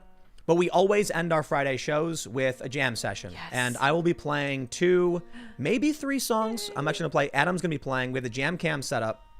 I believe it's good to go. Let me see if I can. We got to turn the mic on. Yeah, the mic's not on yet or plugged in. I'm going to plug it in now. So you've been warned. I'm going to be plugging in a mic, which may pop. Just keep that in mind. I don't think it'll be that bad. Maybe it was worse for us. But there you go. You've been warned. Can you turn that on quick? Because it's buzzing, Adam. Is it on? Is it good? Sounds good to me. I think we're good. No, it's still buzzing. Something's buzzing. It's plugged in? All right. Yeah. Oh, that was weird. Okay, maybe your ears just got fried because of that. But now, thanks for hanging out, everybody. We're going to be live for another, probably 15 or 25 minutes. Adam's going to jam a song. I think then I'll jam a song. And then the show's basically over for the most part, but if you love the music and you want to hear us play, then hang out because we're still here. You ready? Yeah, I'm ready. So are you over to me? It's all you. What's up, everybody? So I actually have a surprise guest. You want to come sit over here? Yes. So I'm going to play Find Yourself. And Nisha joined me on Adamcast when they were gone. And we played Find Yourself, and she sang. And someone suggested, oh, yeah, play Find Yourself, but don't play it without Nisha because it's not the same. Aw, so sweet. So, yeah, so we're gonna jam out on Find Yourself. She's going to back me up on it. I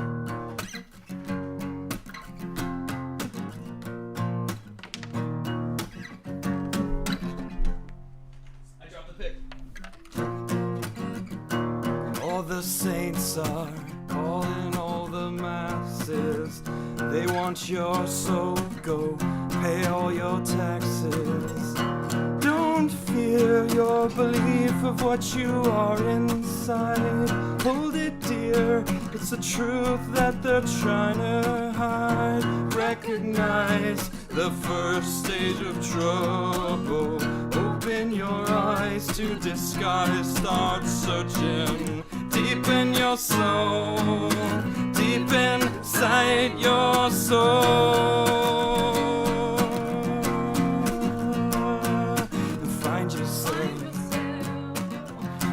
No one else will find yourself, 'cause no one else will. Hey, can I get just a little taste? Salivatic little getaway. Or are you on your knees swallowing the answers? Authority, see, they don't take chances. Are we blind? It's a crime that we can't ignore. I think it's time we show them that we'll take no more. Recognize the first stage of trouble. Open your eyes to disguise. Start searching deep in your soul, deep inside your soul. And find yourself, 'cause no one else will find yourself, 'cause no one else will. We must unequivocally disobey. Help me, Horace, let me seize the day. With a Guy Fawkes mask, true determination. Anonymous bliss, who controls the nation? Are we blind? It's a crime that we can't ignore. I think it's time we show them that we'll take no more. Recognize the first stage of trouble. Open your eyes eyes to disguise. Start searching deep in your soul, deep inside your soul, and find yourself. 'Cause no one else will find yourself. 'Cause no one else will.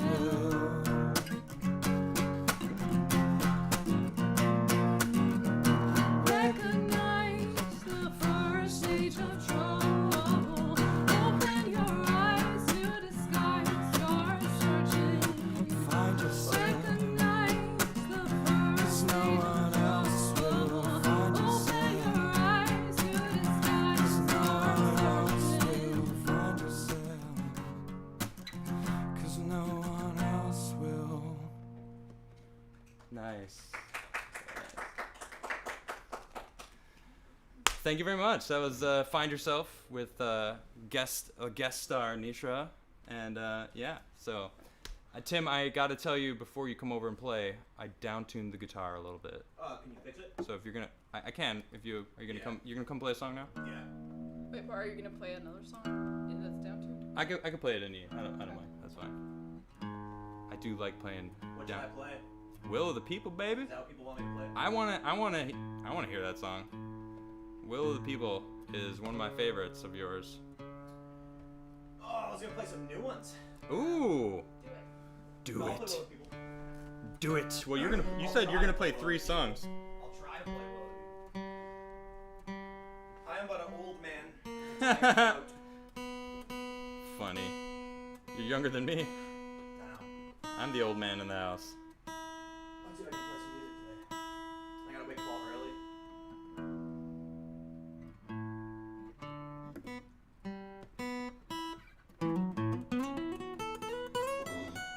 Yep. Sounds good. Here you go, sir. Will of the People. Enjoy. Oh, do you need a pick? Which one do you got? I think I I'm. don't know. I can't. It's actually really busted. I don't know if you can see it. Am I sitting in the right place? Yes. Oh, how's it going, everybody? I'm gonna play some music because it's Friday night and I haven't played. This is a song that we're actually working on. Nish is producing and recording it, and we're gonna animate it, and it's gonna be fun. And I'll do my best to actually play it for you today, and it'll probably be bad, so you've been warned.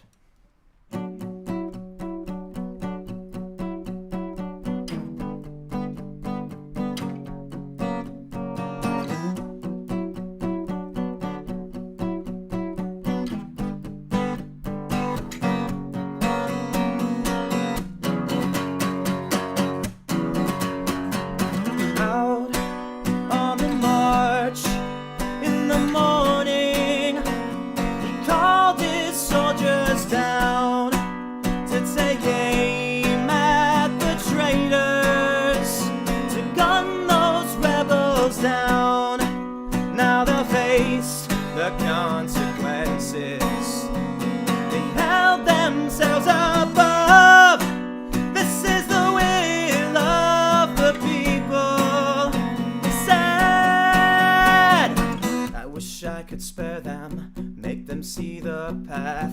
Tempting as that sounds, I'll have to pass. I know what's needed for the good of my people, to save them.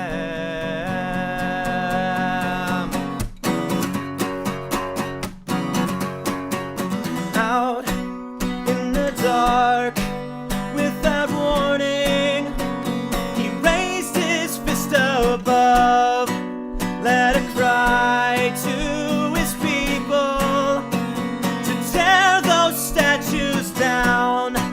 Now they'll face the consequences. They held themselves above. This is the will of the people. He said, I wish I could spare them, make them see the path. Tempting as that sounds, I'll have to pass. I know what's needed for the good of the people, to save them.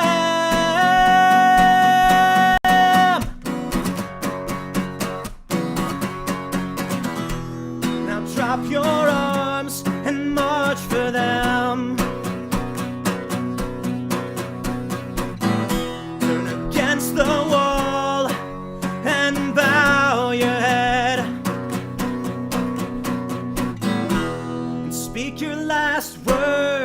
let them be said.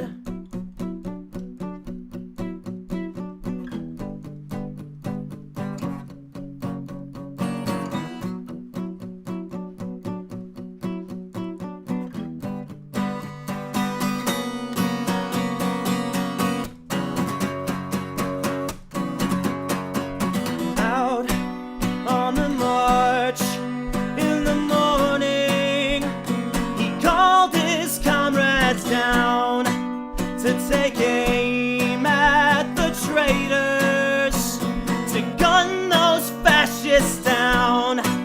Now they'll face the consequences. They held themselves above. This is the will of the people. He said, I wish I could find it, the way to restore peace. Blessed were those days we held in vain.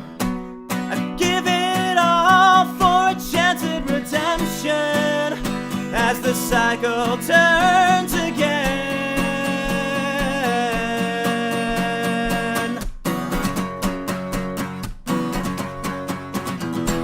You've seen it before, now you'll see it begin.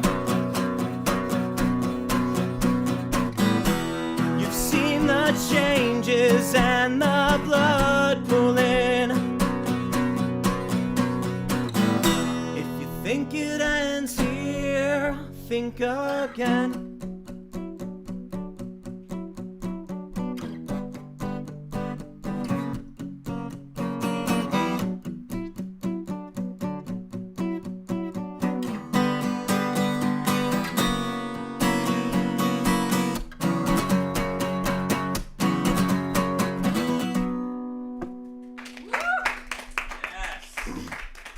Should I just go straight for the next one, or should I? You know, I was gonna play a different one, but I think I'll just play the other one that you really like. What's that one called? Can I sing backup on you? If you want to. I'm gonna come over and sing. I forgot what the song is called. It's a song you made for your buddy. For the record, I'm gonna sing over this a little bit. This is my favorite song of his. And this is my bottle. I hope you're ready for some emo stuff. Remember when we used to hope for peace, but villains weren't only on TV screens. My heart is made up of broken hopes and dreams. I take my place in mediocrity.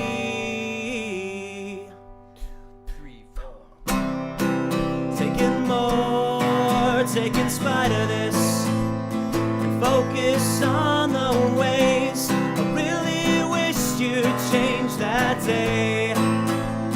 It's hard to believe that you mean nothing to me, 'cause you used to be everything. Remember when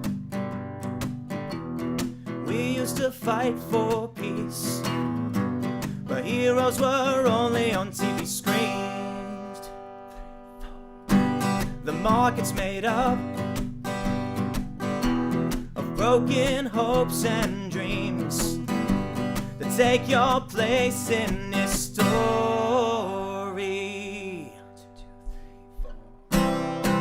Taking more, taking spite of this, and focus on the ways I guess you never changed that day. It's hard to believe, but you mean nothing to me, 'cause you used to be everything. There are words in a book about what we've been through, and there are lines in a script written for me and you. So take it all inside and pray it works. Another aching in your heart starts to burn.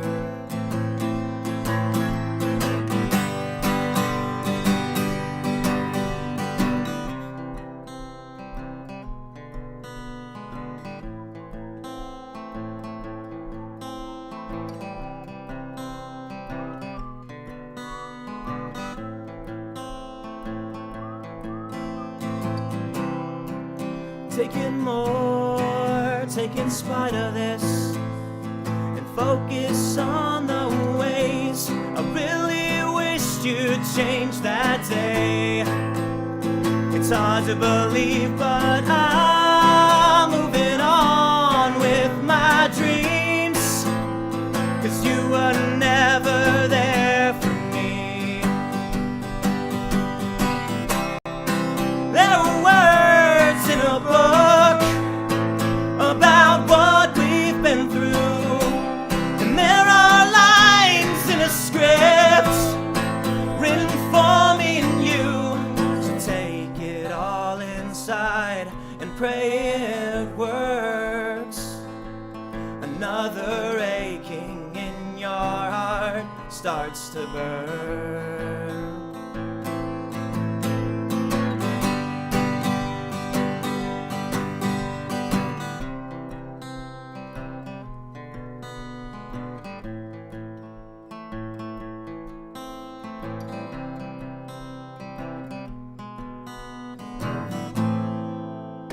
Yeah, I love that song. You gonna play one? I might play one more. Half the chat was like, Tim! And then the other half was like, save your voice! We need you tomorrow! Yeah, let me get that. Oh, it was right to my hand. I failed so miserably. I'm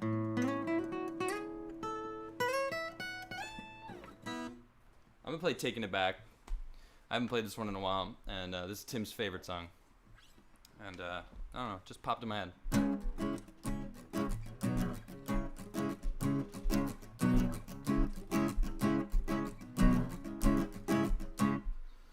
If I was a younger man, I'd probably make the same mistake twice. The closer the heart is, the harder it becomes to do what's right. Even through the thick and thin, secretly you want to win. Well, I'm taking it back, taking it back, taking it back. It's time to confess all sins.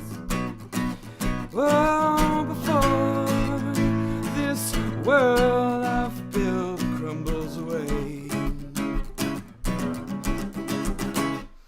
I've spent some time lost in my mind, disappointed. Well, that's just the sting from expecting, and that's what you get. It's a simple state of mind, drop a little bit of pride. I know it's exhausting. Oh, and taking it back, taking it back, taking it back is the only option. Oh, before the world you built crumbles away. It started with cold feet, let me begin again. Hindsight's obviously the clearest option. I'm taking it back with all that I believe in. Everything happens, I won't fight the reasons.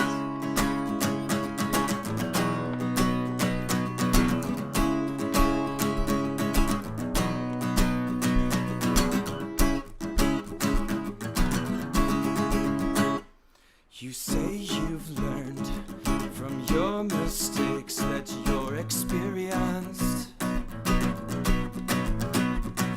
And then comes the day from left field, as they say, has left you in a daze. Oh, it happens all the time, a high tide of the mind, struggling for oxygen. Oh, and taking it back, taking it back, taking it back is the only option.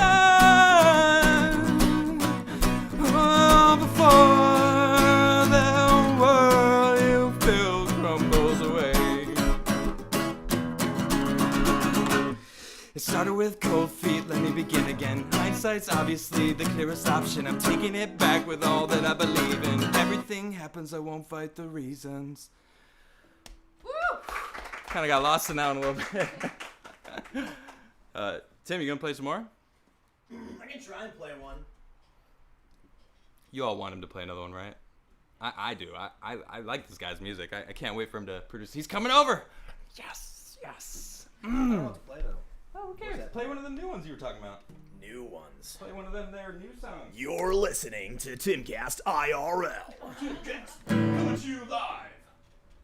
I'm gonna try and play a song that is harder for me to play live because I don't really play it that often, but I like it anyway. Oh man, I'm a bit burned out, so you're gonna get what you're gonna get. Hey, It might end up just being don't lose bad. your voice. What? I know.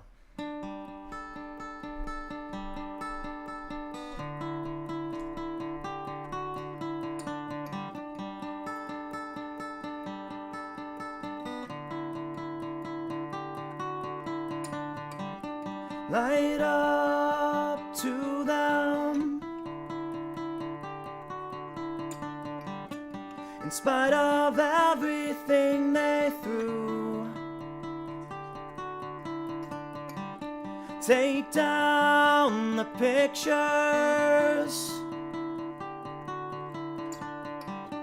In spite of everything you knew. But this is not the way out for you to go. The brake lines, they shake the ground, breaking one by one. Bright-eyed and better now, broken bone by bone.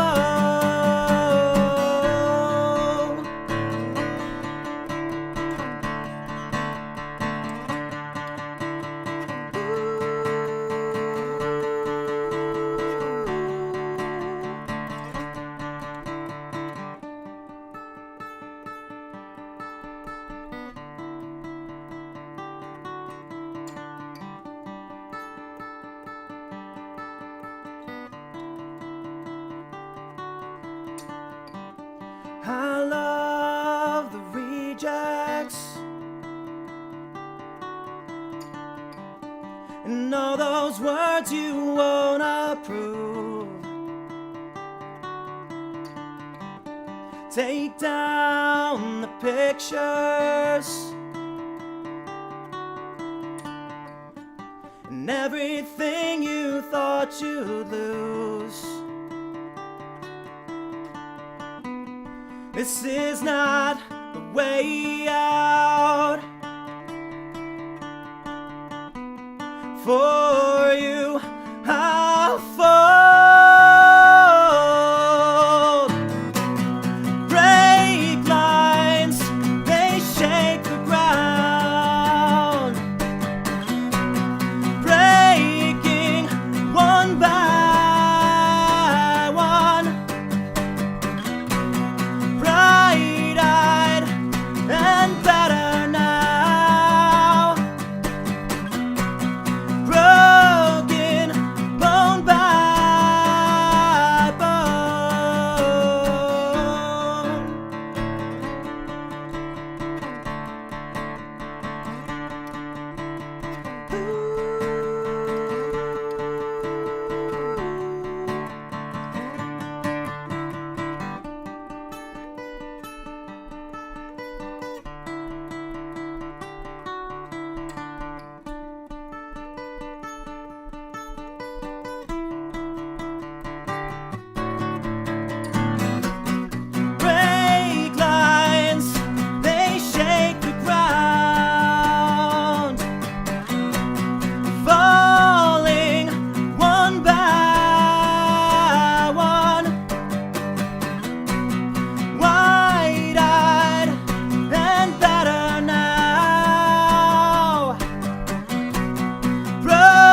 That one I gotta work on.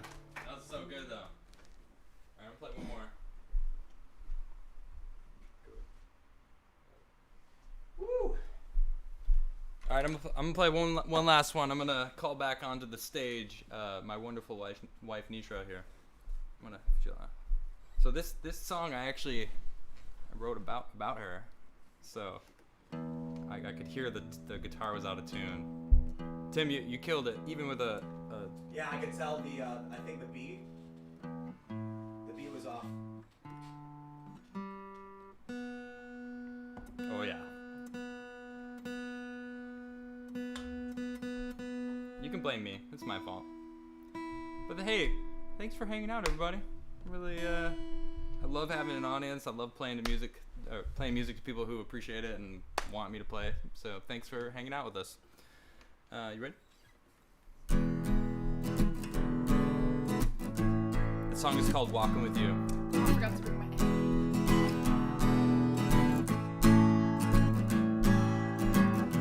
I took a walk tonight with my love,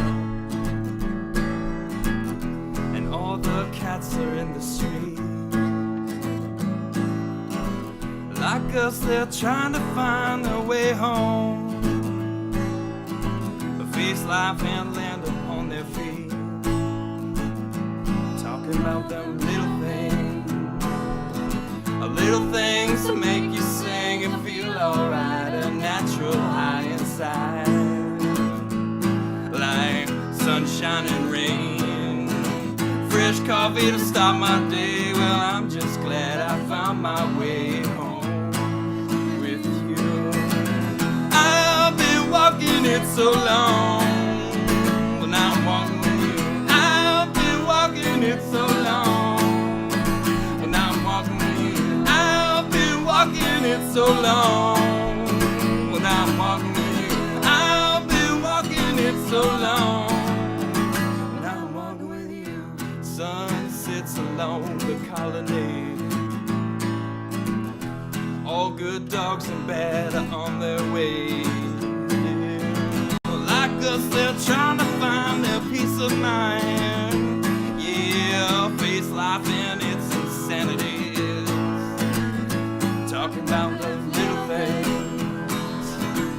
little things to make you sing and feel alright, a natural high inside, like sunshine and rain, a fresh coffee to start my day. Well, I'm just glad I found my way home with you. I've been walking it so long, well now I'm walking with you. I've been walking it so long, well now I'm walking with you. I've been walking it so long, well now I'm walking with you. I've been walking it so long, well now I'm walking with you. And I felt it from the start,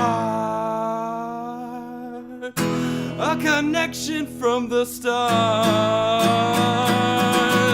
I've been walking it so long, well now I'm walking with you. I've been walking it so long, well now I'm walking with you.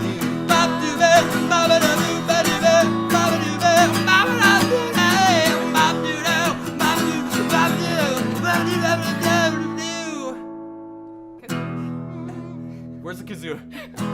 And I felt it from the stars. Oh, now I'm a little buzzed, but. Well, that was it. I love you. You're great. I love you. I love you guys too. I'm a little buzzed, but that's the end of the song anyway. I had fun there.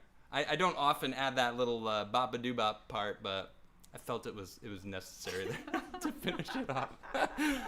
But thanks for hanging out, everybody. I'm gonna go back over to the desk. We're gonna send you off to the weekend. Send you guys off.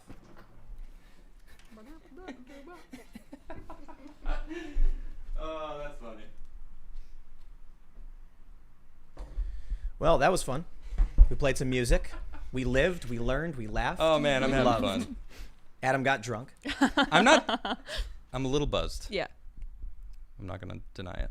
It's Friday night after hours sessions. You know what we should do? We should dim the lights too. I like playing music dim the lights. while I'm a little buzzed. That'd be fun. It's fun. We had 20,000 people when you started, so Nice. maybe you need and a they little. all left. Half of them They left. all left. They were like, "This is terrible." I'm out. No, it's trash. That's all right. No, that's good. Surprisingly, it was consistent the viewership. So really, really awesome. Thanks for hanging out, everybody. Wow, We had a wow. good There's still a time. lot of people here. Thank you so much, guys. That's amazing. If you haven't already, you need to. Smash the like button. I was ready that time. Yeah, he was Smash ready. it.